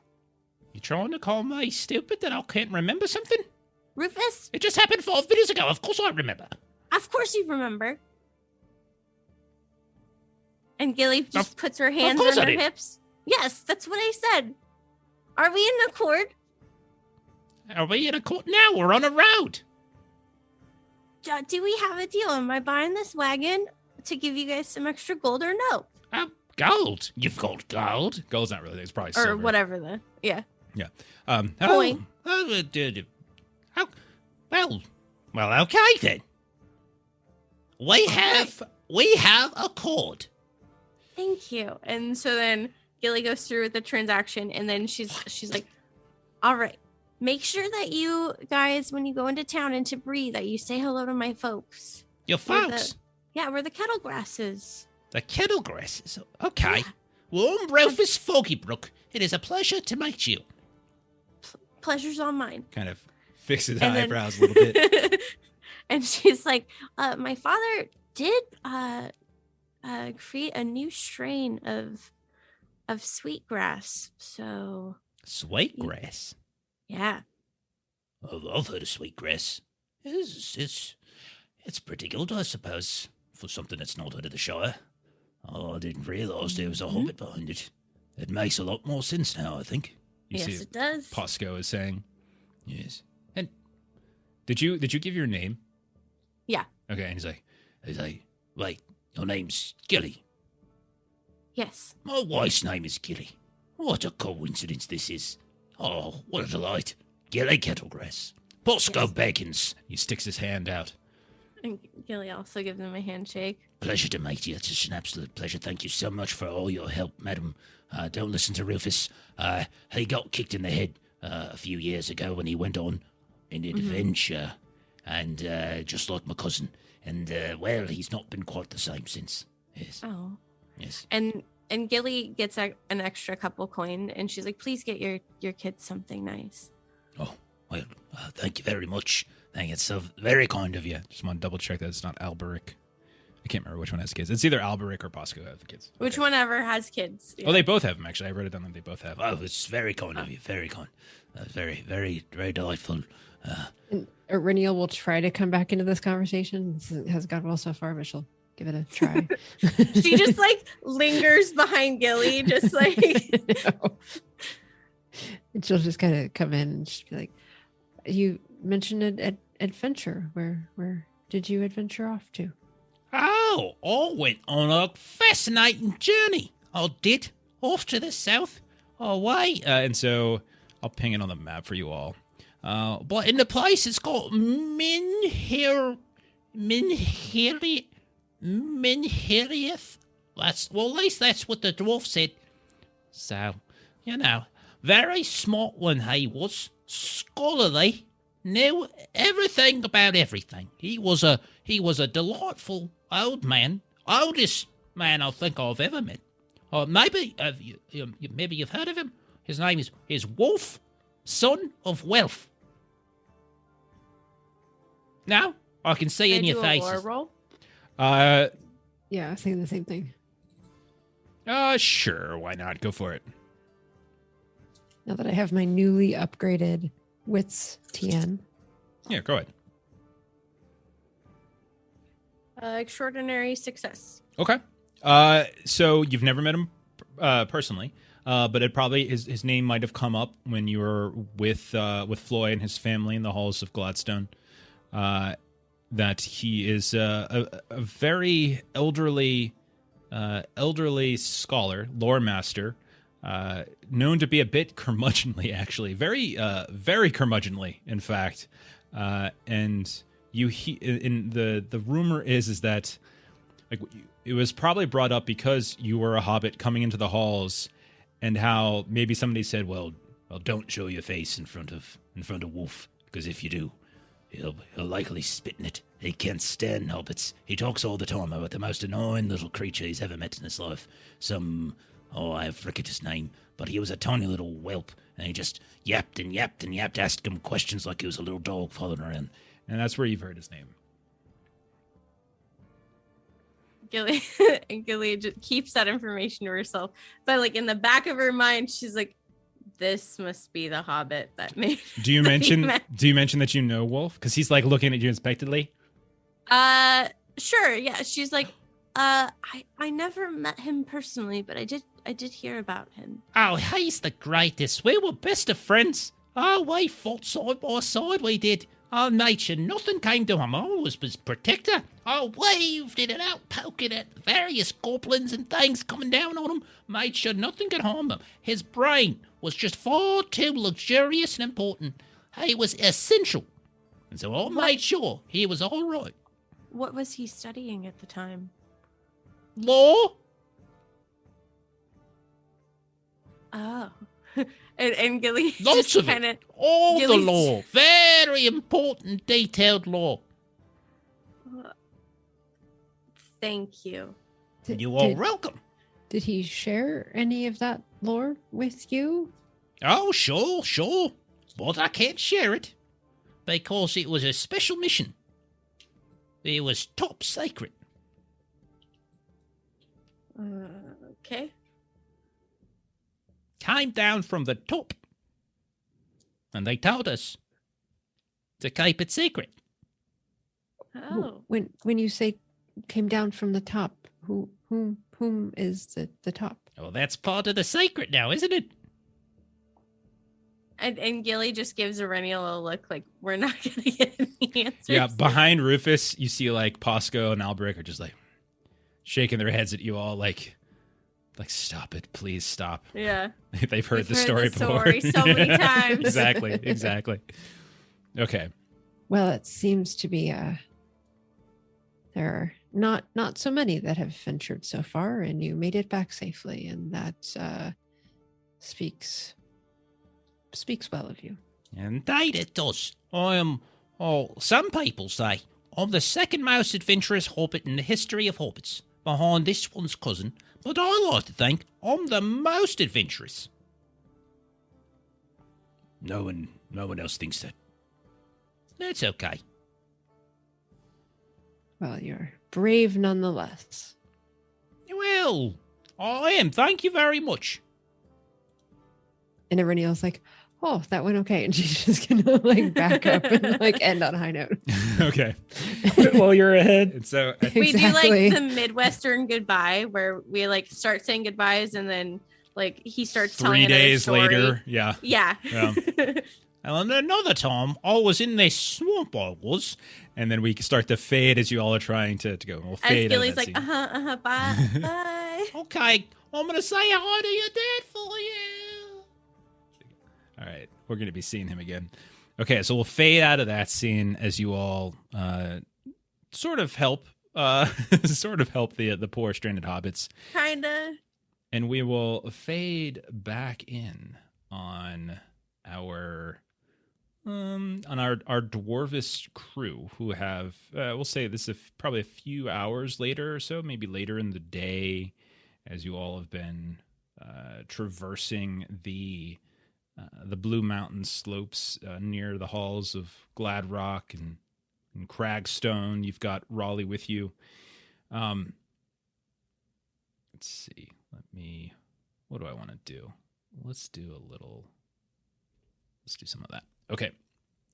So you start kind of moving around and kind of climbing. He's taking you higher and higher and higher, and he's kind of like limping the whole time. He's like, Thank you so much, boss. I'm trying to remember the voice I used for him. Thanks, you appreciate for the help, indeed. And he's Limping the whole time. Floyd, do you have a beat with you? If the terrain's not too bad, yeah, I can take him. Okay. I mean, it's like he's a pony. He's a mountain pony, so he's probably used to these types of things. This is where he grew up anyway.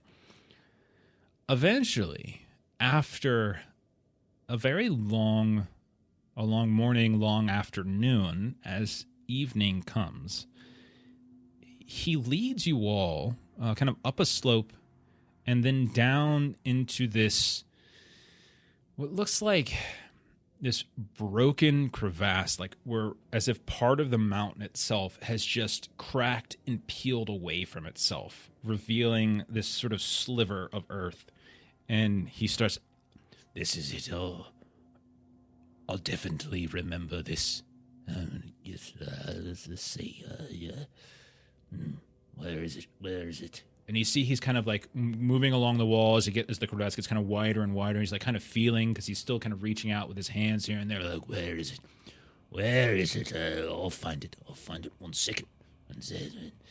And eventually, you all arrive at what looks like this sort of circular frame carved into the side of this interior wall of a crevasse. And again, this is like it's been peeled off the side of a wall, off the side of a mountain, and you're kind of going down this middle crevasse. And you come to what almost looks like an actual opening, like a proper opening to like a home or a hall of some kind. And there's what looks like runes of some kind, but they've been shattered and broken, kind of faded away a bit here and there. And the two of you, as you're kind of looking at this opening, you there's this sort of foul smell that's kind of wafting out of it. And he says, "Oh, yes, here it is. My young dwarf friends, that is, you gave me shelter this morning with breakfast and care. I shall return that favor this evening. My wife and we shall host you for this evening. She will make a proper feast of this, and we'll drink and we'll sing and we'll celebrate our new friendship, and then what have you? Feasting and ale sold. Good. Lord Floor. I can spare some time. Your wife, you said. What's her name? Meg. A beautiful, most beautiful woman you've ever seen in your life. Guarantee it. But she's taken. Don't get any thoughts. And it kind of I give laughs. Floy a playful elbow. There's like maybe three or four teeth left in his mouth as he kind of cackles. Didn't know it was a fancy home all the way up here. As I look along the walls of the broken ruins.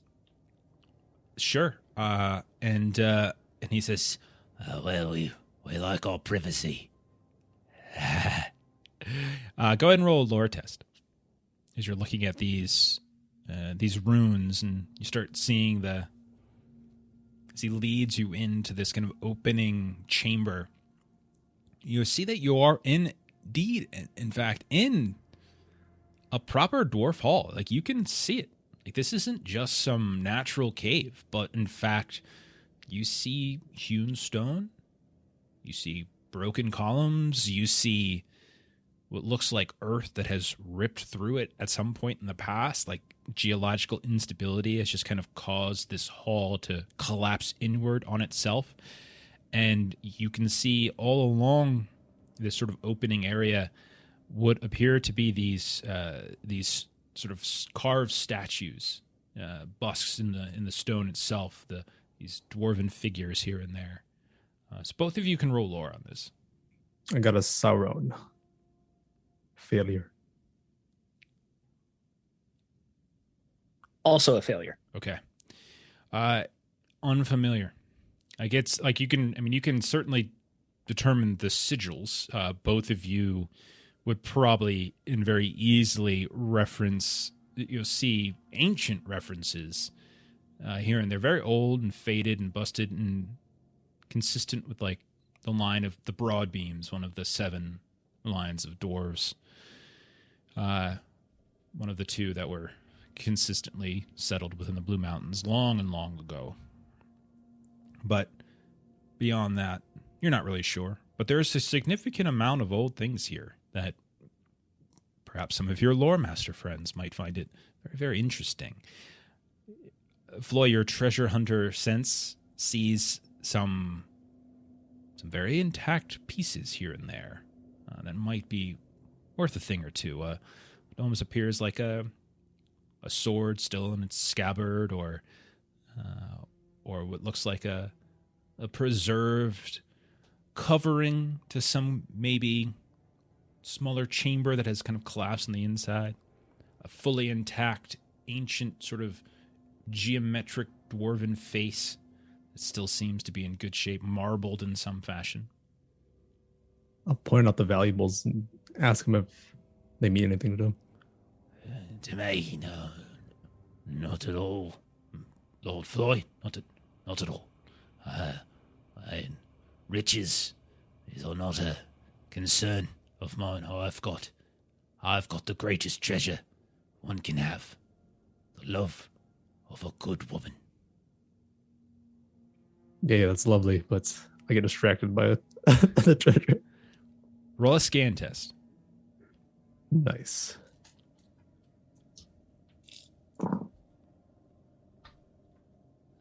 That's a pass. Success. Just a 1? Yeah, just 1. Okay. you find, as you're scanning through, as you're kind of slowing them down, he doesn't really seem to mind, treasure worth 4. You can put 4 treasure on. Daggett, you're welcome to do this too as well. I get 4? Or we split the You 4? would roll a scan and you can see what you can find. Oh, okay.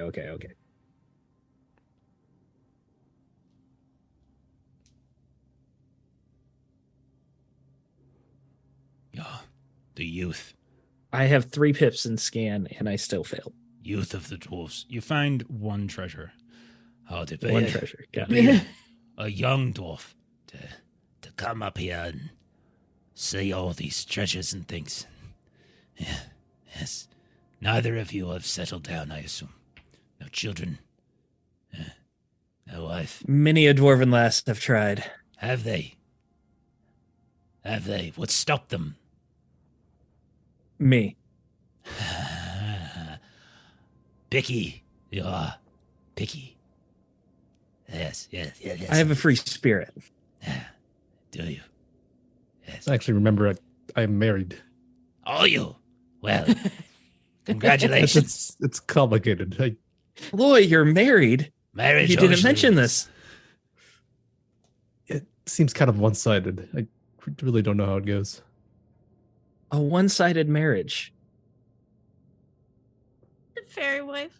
Do you care to explain more? I wish I could, but all I know is near the Shire. A dwarf married in the Shire? Well, you are quite the unique dwarven lord, are you not?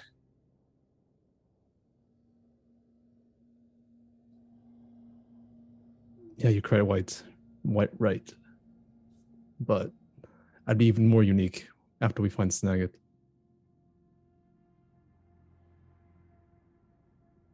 Well, let's not rush. We're having a feast and ale tonight. Oh, No great need to worry feast. about that. Great feast. You're not the only one who fishes the lakes beneath the mountain. Oh, we knew that. We couldn't catch anything. They're overfished. Not the one my wife and I have found. Creatures, fishes, crabs, snails. Well, your mouth will water, sir. Maybe we should go tomorrow. Floyd, I'm craving fish now since we didn't catch anything. I'll go right now. I'm taking you there now. Oh, we're going now. Even For better. dinner. For dinner. Oh, we've made our home right next to it. Yes. Sounds lovely. Yes. This way. Come. He's dragging the sack of dead badgers, limping as well.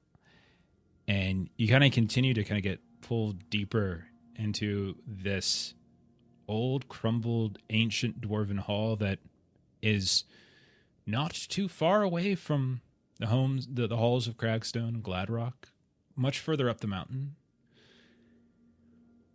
You see these broken walls, collapsed tunnels, these newly opened caverns where it's just like rough stone, marbling here and there, suggestions of maybe a few gems, things like that. Nothing too rich, but both of you would be able to eye it as you're coming. And he's like, see him more than once go, Oh, yes. It's this way, indeed. he kind of meanders around here and there, and the foul smell grows stronger and stronger the deeper you kind of move into this. Eventually, you enter into this, what you would likely imagine was probably a lord's chamber of some kind, like the head of a very renowned family. And you can see this rotund, massive dwarven statue with the very large belly that is somewhere in the neighborhood of maybe 15 to 20 feet tall. And where the belly once was, like the earth has sort of caved in on itself. And there's almost like steps now as the crumbled stone kind of leads up and through the belly itself. Come. Yes, she must be cooking up something special. Oh, can you smell that, boys? Oh, that's the smell of her cooking. Yeah, that's wonderful. Pungent and delightful. Yes, come. He kind of leads you into the belly of this giant dwarf. And eventually, as you go through it, it opens up onto this expansive underground cavern that neither of you have ever seen before. You can see here that there is a very established camp set up.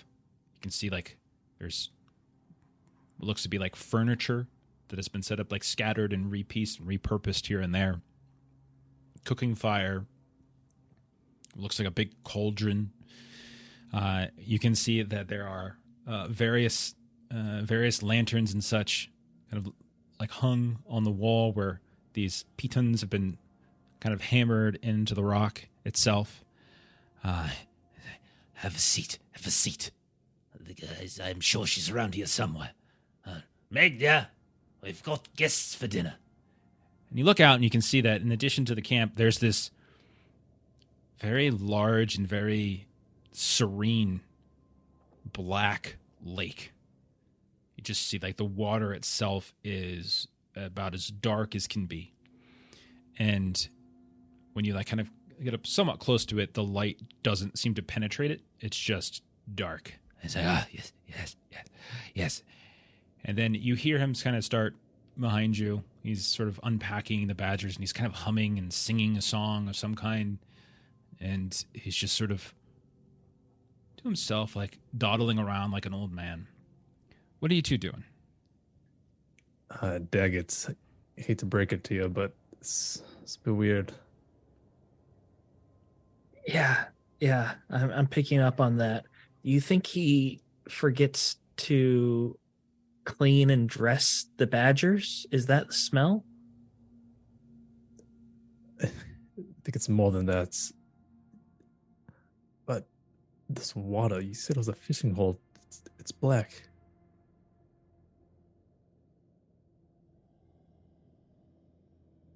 Is that to Daggett or is that to Raleigh? That was me, to right? Daggett, but Okay.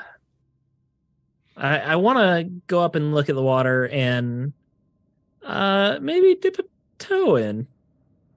Do you now? Do not disturb the water.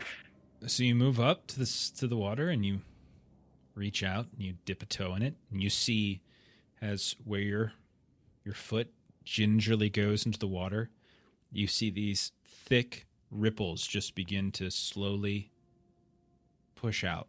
And you can see they just continue and continue, these tiny little waves off into the depths of that lake.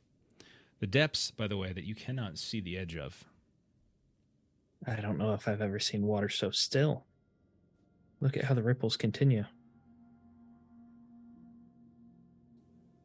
You guys just hear behind you this old man singing these strange dwarf songs that like they now and then you kind of hear the melody. It sounds familiar, and something about it just sort of like a misspoken word or like a lyric or a verse that you've never heard before. Did it just an old man getting it wrong? Is there a verse that you don't know of the song? That type of thing. And he's just doing that over and over and over again. hey, Raleigh, your wife, you said she was a dwarf, right? Meg? Well, she's the most beautiful you've ever seen. You're going to be very jealous of this old man. I'm sure your wife is delightful. But I will tell you, there's none who is more striking than my Meg. Daggett, you're standing at the water while Floy and him are kind of shouting at each other, and you see ripples now coming back towards where you had dipped your foot in. Like they're coming back towards you. I'll back up. Okay. Oh. I think that's her now. Meg, dear. Meg, dear, we have company. Company for dinner. Company. And you see as the ripples are continuing to come now faster and faster. And then both of you look and you can see in the water itself this large kind of black mass like a giant sort of bubble or dome is sort of shifting and moving in the water's surface in the direction of the shore. Oh dear, perhaps she found something tasty. Perhaps there's some roe, some caviar or something we can garnish these badgers with. Yes indeed. Meg, dear, Meg, yes she is. Say hello, this is Lord Florian. This is Mr. Daggett here. And you watch as that lump that's just sort of floating on the surface in your direction, the ripples kind of preceding it, harbinging, like the kind of a harbinger of its arrival. It starts to kind of unfurl. And you realize it's not just like a lump in the water, but it's more as if there's a hump of something else that's much larger beneath the water that's slowly beginning to sort of like rear up. And what you both see, well, actually, what you hear first is the sound of hissing. You hear, and you see I would say Daggett, as you're probably closer, it's kind of emitting from these large gills that are in the sides of this creature. And then as it kind of gets a little bit closer in light of your torches and lanterns and things, you see what looks like a massive centipede-like creature with a very swollen and distended body that is now moving up the shallows of this black water in the direction of the shore. What would you two like to do? Aquatic centipede. How did I not guess that? Backing up. Want to be closer to Raleigh. Okay, you're right next to Raleigh, and he's reaches out and kind of puts his arm around you, and he has suddenly got like old man strength gripped on your shoulder. What's the concern, Daggett? Don't worry. No concern. I just wanted Let me introduce you. Sweetheart, Meg dear, this fine young dwarf. And he kind of starts with his other hand, just starts to sort of stroke your beard. This fine young dwarf, well, he helped me today. Yes, I lost my spectacles again. Can you believe it? Yes, I'm so foolish. I lost them again. And he found them. Well, we didn't find them, but he helped me find where I was going.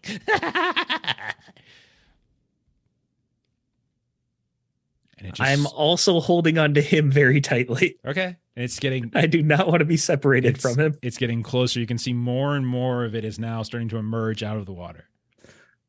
Yeah. I think I've seen enough, and then I'll shove Raleigh from behind. Okay. Roll a attack. Brawling attack. Who Daggett very clearly said he was holding on tight to. Brawling, eh? Yeah. If it's just a shove. Okay. Yeah. I've got 3 in that. Oh, extraordinary success. Okay. I'll say, Daggett, roll an athletics test, and I will give you +2 for Floyd's extraordinary success here, and it'll be contested against the old man's strength of Raleigh, and to see if he is able to cling to you and pull you with him as he stumbles forward, or if you're able to break from him as he falls forward. Okay. I have on my wrist a leather bracelet. It's actually on both wrists, and there are dwarven runes etched into this bracelet that begin to softly glow, and I will spend a hope to achieve a magical success on this with my broken spells from dwarves. Okay. You feel the sudden surge of like behind you. You hear a small grunt from Floy, and you realize what's happened. Raleigh goes stumbling into the ground. I rolled very poorly, actually, and he goes stumbling. And he turns back and he rolls and he looks up at Floy. Okay. Why would you do such a thing? I've been a wonderful host here. And you hear kind of this loud hiss come out from Meg behind him.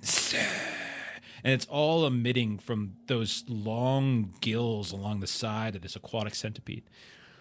And it rears back, and it becomes suddenly the height of the cavern, like 30 feet high. And there's whatever there's left in the water, you're not sure.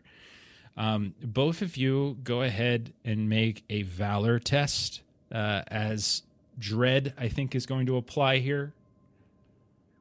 This is massive aquatic centipede. Aquatic centipede was not on my bingo card for today, Jeff. I just want to point that out. I will point out that I very much use the nameless thing creator. Nice. Valor is heart, right, for our target number? Yes. I got a little Yeah, that- dandy.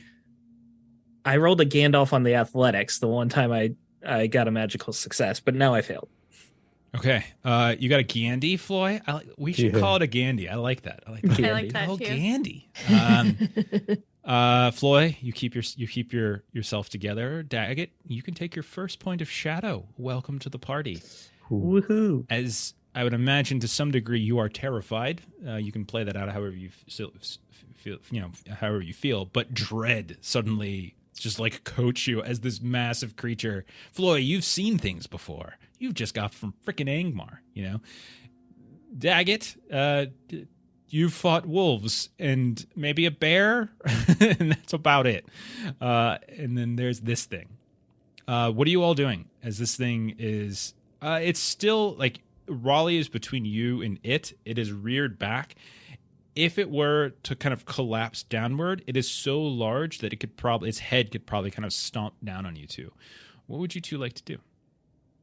My priority is keeping Daggett safe, so I'll intersperse between whatever danger there's. So you step in front Floyd, of I just Daggett. thought of where Snagit could be. We should go. And I'm leaving. Okay. So Daggett, you start running or walking slowly, or how are you leaving? I'm not going to like flat out run. I want to maintain composure, but I'm definitely running. Okay, so you start running and you hit... No, what are you running for? No, we're going to have dinner. No, she's going to be most upset now. I'll be back another time. No, Thanks for I pushing promised me her. I promised to make sweetie darling. I swear to you, I swear they were here. They're nice boys. You know how young dwarfs can be. And you hear like this sudden roar, like this insectoid-like roar suddenly fill the cavern. And the walls begin to shake. Little bits of stone and rocks start to fall. Both of you make athletics tests as you try to run out of the cavern. Fly, you Do I fools. spend another hope again? Gotta Well, bait it. just a success. Success is all you need. I'll spend a hope again Okay. for a magical success. Yeah, man. Because I failed anyways. Okay. So, Daggett, as you're running, this chunk of stone drops from the ceiling right in front of you. It misses you by like an inch. You feel the wind of it in your face. Your beard kind of goes whoosh off to the side, and you kind of reach up and you just kind of hop over top of it, like you're trying to sort of get on top of a horse from behind, like just whoosh, like leaping up, out, and leapfrogging over top of it, and you burst out of the belly of that giant stone statue. Floy, much less difficult. You're a couple steps behind, but you kind of weave around it. And you just hear him shouting, No, don't leave. No, dear, it's fine. and he's just sort of like a combination of him yelling at Meg, but yelling at the two of you, defending your two's honor. And that's the last thing you kind of hear for a little while as you just run. And it's a good ways before you kind of stop hearing the echo of that hissing and that roaring in his voice. And maybe 10 minutes later, you find yourselves in sort of that opening chamber just inside the crevice. Catching your breath. You look at each other. It's dark. You listen. You hear no sounds of anything following you. Occasionally, the ground rumbled as you were running back, and it still does so again. But you don't think it's following you. How big was the entrance to this place again? So, if you recall, it was like a slice of the mountain had kind of peeled off of itself, and you guys went through that sort of split, and on the kind of interior, there was that rounded entrance with the circular runes around it that you were unable to really determine anything from. And so this I think Floy has the same question that I do. Could this thing follow us out of it? more than likely, and if it's anything like an actual centipede, you know that they can probably compress and extend. But yeah, you would think so. Is anything unstable enough to like sort of cave in? Why don't you do? What do we want to do? We could do like a craft. We could do a scan. Either of those, I would say. I'll take a craft. Could I help him? Yeah, go ahead. Helping would, or is he just rolling it? Just a bonus die. Take a bonus die from Okay. Daggett. Extraordinary success. So there are plenty of crumbled columns in this opening chamber where you entered. And you realize it's not like the opening chamber of this hall. It's just where you entered. It's almost as if like the chamber was split down the middle by the chunk of the mountain peeling off.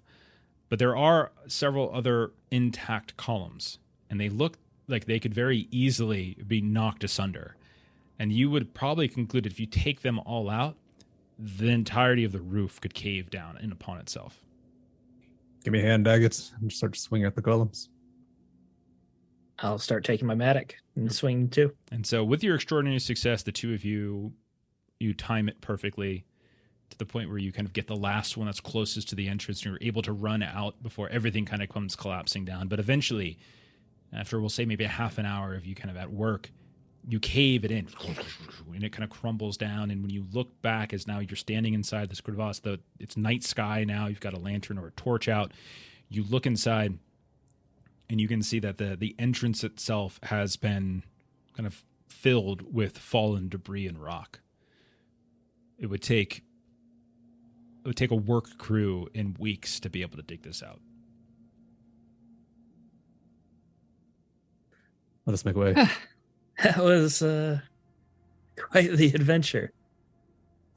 Adventure. No, that was a trap. But we sprang it. We survived. We're becoming fast friends. Yes. And let us become fast friends with Snagget. Oh, of course, of course. Although I could take you to meet my other brothers as well. We're running low on food. Baggett, he's a dwarven baker. There's not many of them, but he is quite good. We could go get some more hardtack while we're continuing to search for Snagget. As long as you take him to Snagget, that's fine. Right. Well, we'll just stop by, the halls, and we'll get some more bread, and we'll be able to keep searching for Snagget, of course. Okay. So I would imagine that's the halls of Crackstone. I think that's where the Daggett family makes its home. More than likely, that's where they found you anyway. The brothers have spread out by now. Okay, fair enough. So we're fade out as the two of you descend the mountain in the dark, putting enough distance between yourselves and this, and we will fade back in to what appears to be once more Aurenial, Gilly. We see them on top of a raft, not unlike the one that you discovered in the mountain itself. They're floating across what we would recognize at this point as the River Loon, as they have proceeded through the Shire, kind of over the far downs, north of the white towers of Elastirian. And they are kind of making their way across a familiar river that you've come across before. The last time you were here, Aurenial and Gilly, the western edge, it was because you found Sorendeer covered in bites, dying from poison. Mm-hmm. Now, you're not crossing at the exact point, as that was just north of the Grey Havens. You're much further north. You're kind of much closer to where that the split is. That kind of one kind of veers northeasternly into the hills of Evendem, the other kind of northward a bit. So you're crossing a little over there. And we'll say that you were trying to sort of push across the river before nightfall, and you've mostly done that. However, as you get across, the two of you smell smoke. You look around, it's too dark to see easily, any signs of plumes, but you smell smoke. You are in a decently thick forest on the western side of the River Loon. What do you two want to do? Can I do like an awareness roll to see if I see smoke in the sky coming from anywhere? It'll be a -2, as it is very dark out. Or not very dark, but it's nearly dark out, I should say. Near dark. I'll make the same roll if that's okay. Yeah, it's fine. Go ahead. Yeah, I'll try it. No. Oh, it passed. Just regular though. You do, in fact. Now, you're looking around for some sign of, like, you don't see any kind of billowing smoke anywhere, but you do see what looks like very faint, kind of light gray smoke kind of in the air. And it's coming just to the north of you, kind of northwest. And as you kind of get a little bit further away from the rushing of the river, you do hear what actually sounds faintly, Gilly, like someone's singing.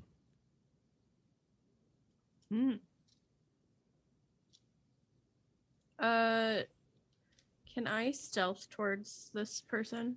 Yeah, go right ahead. Roll your stealth test. Maggot. I got a great success. Okay. I'm gonna do a little something over here.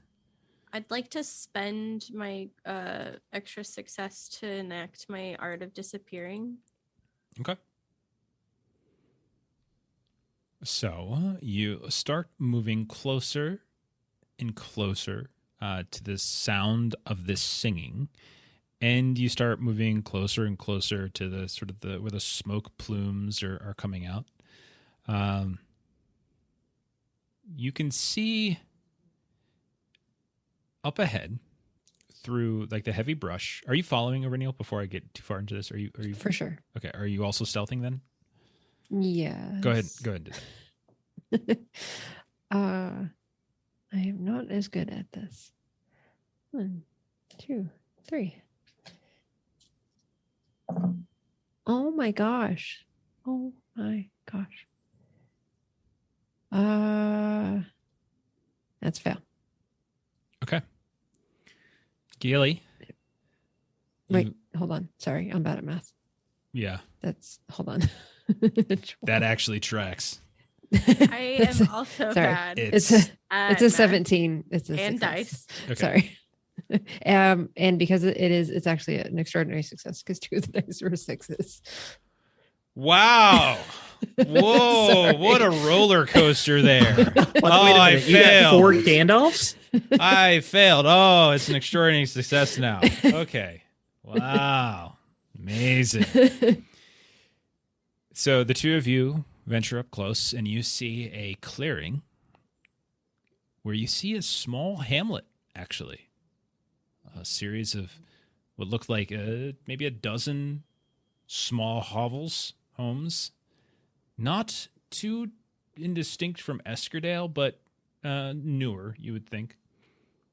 And you can see that there are roughly the same amount of people that seem to be huddled about within this tightly packed hamlet hidden in the woods west of the Loon. They all look human. They don't appear to see you. Most seem to be huddled around what looks to be a very large fire, and that seems to be the source of the smoke. And they appear to be eating. They're passing around some conies, some little rabbit meat and such here and there. And there is what looks to be kind of a very gruff-looking man with this sort of dusty blondish hair. And he is the one who's singing. And his voice is much unlike what you think his voice would be. It is very fair and is very soprano-like. And he looks like the type of person who would talk more like this. But he is nonetheless singing quite beautifully, in fact. They don't seem to be bothering anybody. But that is what you see as you sneak up, and they don't seem to notice you. What would you like to do? Aurenial will shoot a look over to Gilly and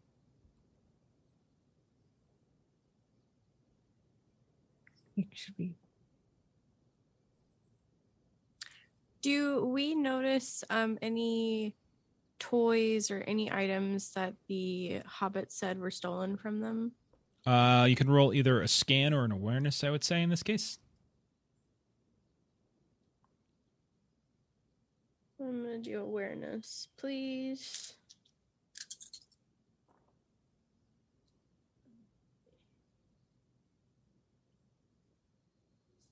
Pass. Oh, Okay. 16. I needed a 16. Just a regular? Yeah. Okay.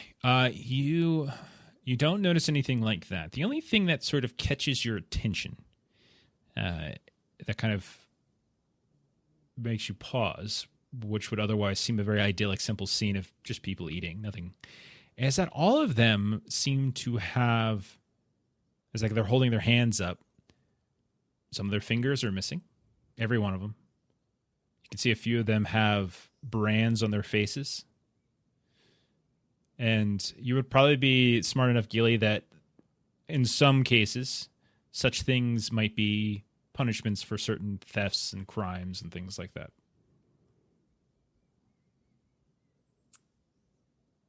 Okay. Now, they still haven't noticed any of you, either of you. You both rolled extraordinarily well. I did okay. I just got the extra to enact. No, my thing. you're fine. You're good. But That was directed at Melissa.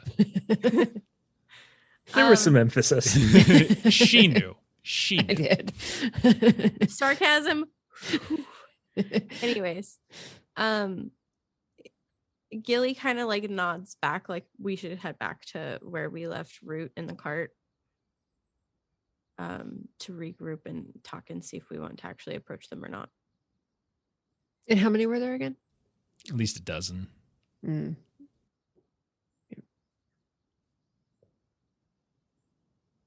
So Yeah, once we get we'll go back to back. the cart, Yeah.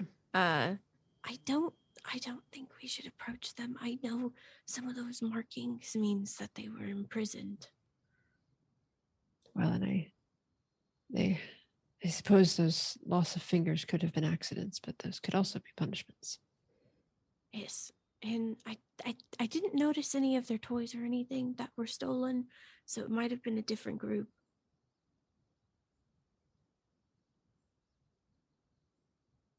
Perhaps. Might want to make note in the morning where they go off to in case that information is useful to anyone that we It was a come hamlet. across. There were homes. There were hovels built. Yeah. Got it. Okay. Keep our distance, I suppose, then. Okay. Maybe With do you, without a fire. with you knowing where they're at, your stealths are significant. You very easily could just avoid them entirely. Yeah, Gilly just wants to avoid them and keep going. Easily enough. So you camp out at some distance, go without the fire. It's springtime, but it's still very cool at night, so you're kind of covered in furs and such. Morning comes. You again smell a very faint smoke, and you know exactly where it's coming from. You bypass it entirely.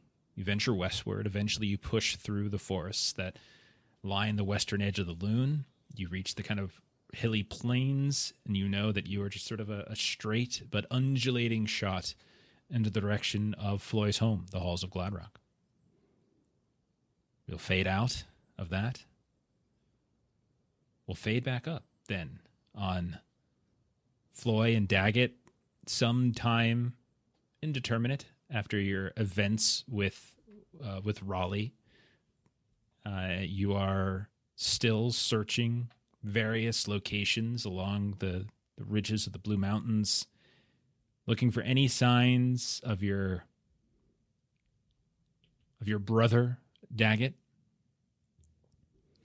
And you're kind of up fairly high on one of the ridges sort of that intersperses between the halls of Gladrock and the halls of Crackstone. And you're kind of weaving your way back at this point to Gladrock. Because Floy, you kind of do the basic math in your head. At some point within the next fortnight, if Gilly and Aurinial were to have left when the Blue Mountain caravan reached, like you kind of can do the general gist of it sometime in the next 2 weeks. You would imagine them to arrive. And so it would be best if you get back. So you're venturing on your way back. As you're coming down from a fairly high ridge, however, you come across an old stone, heavy stone door that both of you are familiar with. They are the kind of old, the old halls of Dremar. It's an old, long since like abandoned, 100+ years ago, kind of dwarvish family, similar to Gladrock and Cragstone, but it's much like Harmelt. Over the years, it kind of suffered as the mines dried up. Dwarves kind of started shifting out into different places, some of which probably to Gladrock, to Cragstone, others kind of ventured elsewhere, etc., etc. And you can see that on this heavy door, it's got its kind of engraved, runic series of lettering. The halls of Dremar, the mines below, the roots planted, the mountains grow. This is not an uncommon sight. You've probably passed by this once or twice, but never have you ever passed it where that heavy stone door was opened, as it is now, and the two of you can hear the sounds of steel clanking on the inside. What would you like to do? Oh, that's interesting. Should we keep going? Oh, there's something going on. I'm gonna rush in. You rush Well, in. watch for centipedes. You rush in, and you see a 30-foot tall aquatic centipede, each one of its arms wielding a metal blade. Floyd, make a new character. No, you rush in. You're fine. I'm just teasing. You rush in. With the face of Snagit. Exactly. Yeah, if you guys would have lingered longer, you would have gotten to see more of that creature, but you didn't. You ran. You're cowards. Inside, you can see that there's all sorts of these hardened roots that are bursting through the walls, the ceiling, the floor. You see different statues and ossuaries are kind of laid, broken on the ground, burst through by the strange growths of the trees that dot some of the mountainside. And then you see in the middle, the source of that clanking, you see a woman, human, maybe 5'7", 5'8" or so. You can see sort of broad-shouldered, hair tied back tightly in a bun. Armored, in fact. You can see what looks like little patches and chunks here of leather armor, not unlike the visage of a ranger, similar to Arinial or Marimben, or those that you encountered when you were near Lake Nenuial. You can see that she is hacking through some of these roots, and you also notice that near her body, where she's hacking away, there is something wrapped up in the ground, like in furs and in cloth, roughly 4 feet in length, very stocky. At first glance, you're not sure if it's her belongings or something, but it's there. But then you notice the very edge of it, a boot sticking out from beneath the furs. A very large boot.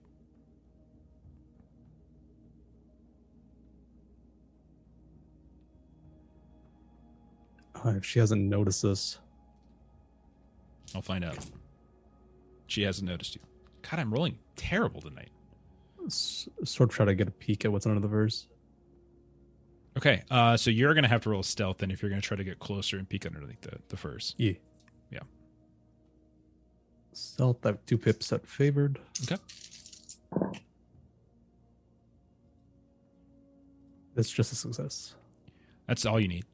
You take a couple careful steps, lift a leg over top of a root, over top of some broken stone. This is definitely kind of a burial place, you would imagine, where certain dwarves are entombed. You know that ideally dwarves return to the mountain, right? That's kind of the idea, return them to stone in some way. And so that this seems to be that kind of place. And you notice that as you peel back some of the furs, there is the body of a dwarf. Not an old body, mummified, desiccated, pulled out from one of these ossuaries, but in fact a dwarf that is cold. It's been dead for some time, but you can tell they are in fact dead. They are discolorations here and there on the face and on the hands as you peel it back, but they are in fact a dead dwarf. Male, you would older than you, maybe Daggett's age, maybe a little bit older. You'd probably peg them at least 100. But he doesn't recognize the dwarf. I will let you roll a lore test, ill-favored. As long as it's not Snagit. That's a fail. Okay, you do not recognize the dwarf. Just to clarify what she's doing again, she's hacking through. She's vines? hacking through. There's all these roots that have kind of burst through the walls and the ceiling and the roof, as if like the earth, these roots are kind of overtaking this otherwise dwarvish tomb. Like it's bursting through, because this place has long been left sealed. For 100+ years has been left sealed, and she has pushed through it, and there's all these roots and stuff that have been burst through the earth here and there, and she's hacking through them. Okay, I'm not sure if this is normal or not. That's why I'm a bit confused. This is not normal. Usually Okay. I don't throw out normal things to you guys with encounters. I usually don't Doesn't have say... any cards, do they? Yeah, I usually don't say things I've like... seen 1,000 aquatic centipedes. I don't know what you're talking about. Just, someone out, just sowing their fields. It's not very often that you see a human ranger inside an old abandoned dwarf hall tomb, hacking through roots and carrying the recently dead body of a dwarf. No, this isn't a common occurrence. I'll let out a cough. And you see Care to explain yourself, Lassie? she whirls around, sword in hand, and pointed off in your direction, and you can see in that same kind of movement she has reached down and pulled kind of a knife out, so she's got like two weapons, and she looks up. I'm doing a favor for a friend, and do not call me Lassie, dwarf. Apologies, Ranger. I meant no offense, but you are currently disturbing our dwarven brethren at rest. It seems the earth has already disturbed it plenty more than I ever could. And who is that one who is undisturbed? And I gaze over at the dead dwarf. You see her face kind of falls when you kind of point that, and she looks over. It is Bellic, my friend. I'm returning him to the halls of his people. He's older. The halls of Dremar, he said. He died recently. And he and I swore an oath to one another. If I died first, he would set me on a pyre blaze floating out to sea, and if he died first, I would return him to the stone, to the earth of his people.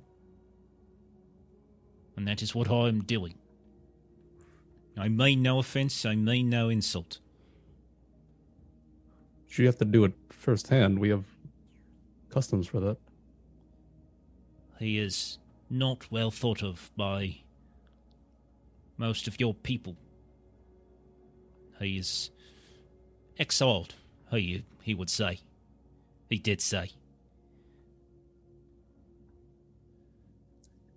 Don't quite know.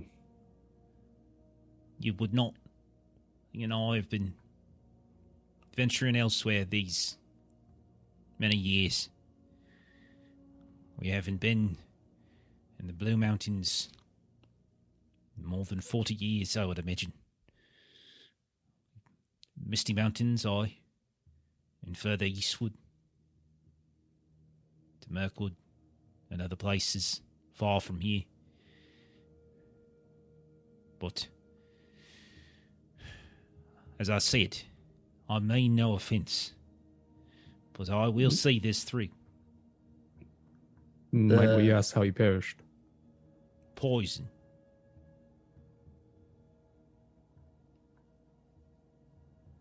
Poisoned or afflicted by from ill will, or Goblins west of the hills of Evendom. They breed small spiders of a sort.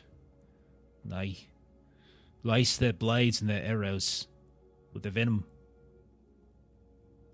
It's very potent, it is. We counted them a month past. My medicine was not enough to save him. And you can see, like, as she says that, like her face kind of gets like a sense of frustration and anger kind of overtakes it. Sometimes the culture of our people is as hard and unyielding as the stone and mountains that we live in. But that does not always make us right. I am sorry that your friend was treated so. And I can see that he is a very rich dwarf to have a friend so concerned over him. May I help you put him to rest? She looks like really shocked, actually. Like, Thank you. This is not the reception I was expecting. But this is also the second time in as many weeks that I have received aid from your people. Perhaps you're not as introverted as rumors suggest you are. I would greatly appreciate your aid. I would not trust the rest of my people to be so understanding. she kind of nods. I've heard a similar story from... She kind of tilts her head a little bit. From a man who looks not unlike you, if I might say so, sir.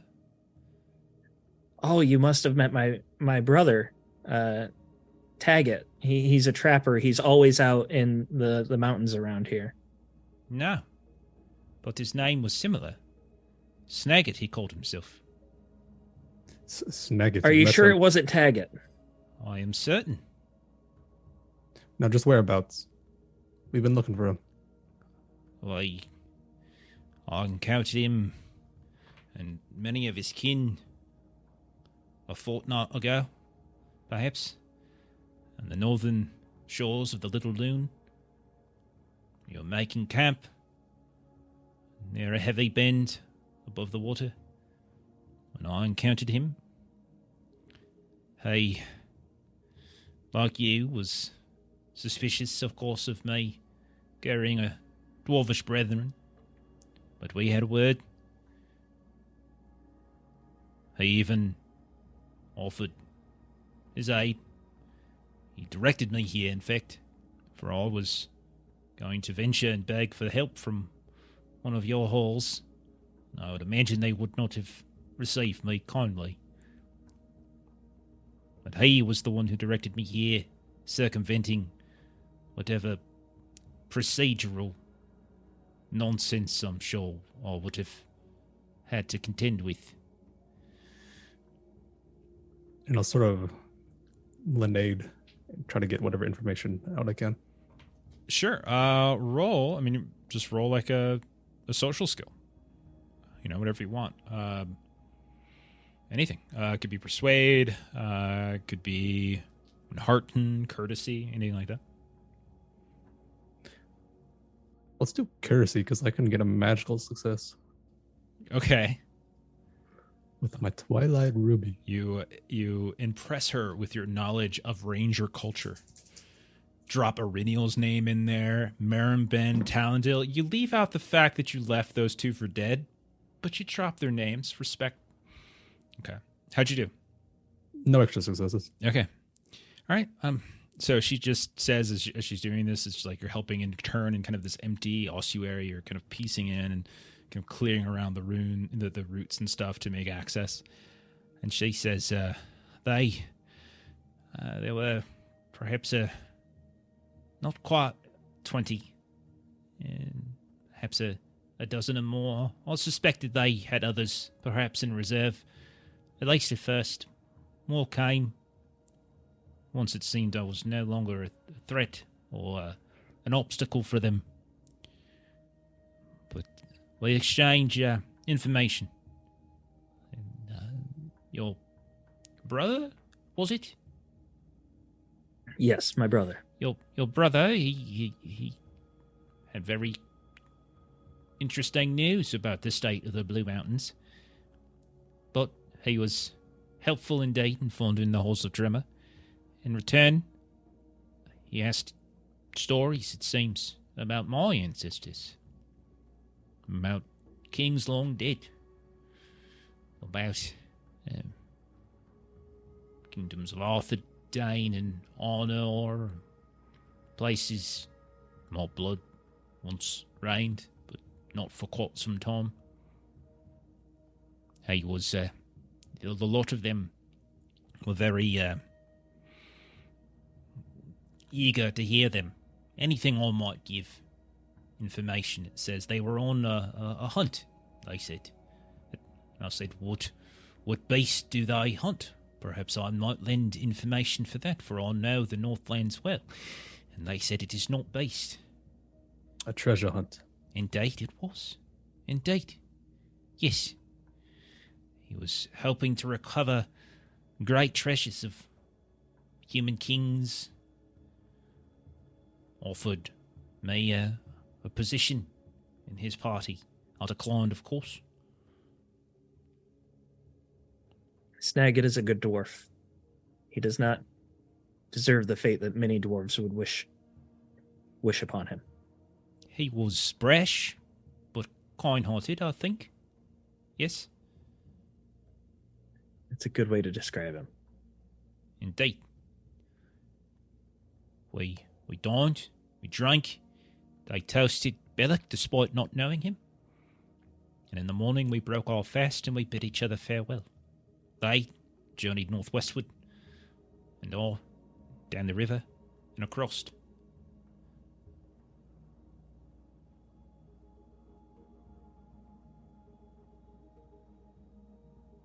Where will you go after? Well, I suppose I'll head east. I've heard rumours of a settlement far to the east. Yeah. And she kind of like scratches her head a little bit. Boy, over by the Angle, so I heard, south of the Troll Shoals. People of my kind, perhaps I'll venture there, see if there's anything I can lend aid to. If not, it's back across the Misties I'll go.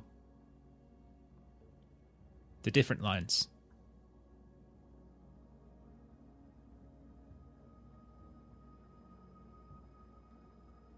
And just sort of just continue helping her. Okay. And so you kind of go through this process of kind of putting Bellic into this tomb, kind of covering up. It's an empty tomb. You're not kind of disturbing anything else. It's a very messy, ruined place. But you go ahead and you place him in there. You can see she is holding back what looks like tears of some kind. Like her eyes water at a few points. She says a few words, some in Dwarvish, some basic tongue. And eventually you all step back outside the tomb together. You manage to close the stone doors, the giant heavy stone door. At this point, it's probably evening time. Sun is still setting. And she turns to the two of you and she says, "Thank you for your aid. I will begin my journey backward now. I will do my best to avoid further entanglement with your people. Good day to you. Farewell." Safe travels. She just sort of kind of abruptly, like the whole time you can tell she's sort of holding it in like kind of like she's upset. And then you see her kind of turn. Goodbye now. Thank you, Daggett. And did you give her name, Floy? Yeah, I'll tell him I'm Floy. Floy. And then she begins to descend down to the mountain. What was her name? If you asked her name, if you exchange names, she will give you the name Daneth.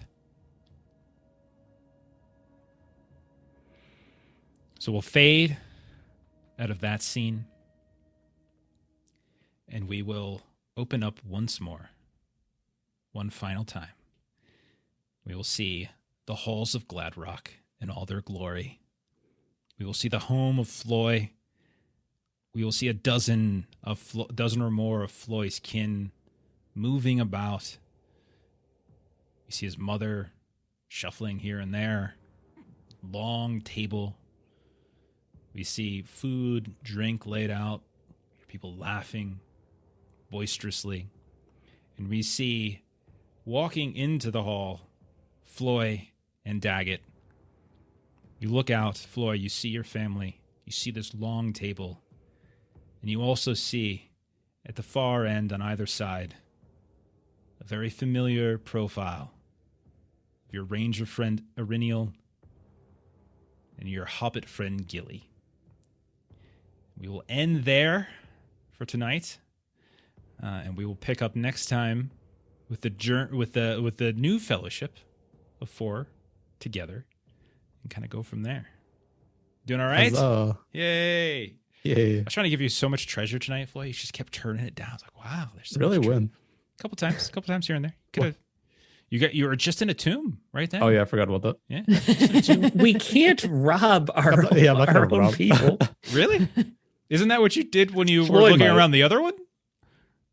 Yeah, I think. Yeah, I thought about it, but then Snag it kind of just jumped at the priority there. Okay. I mean, you did it on the previous one, so you did get some treasure.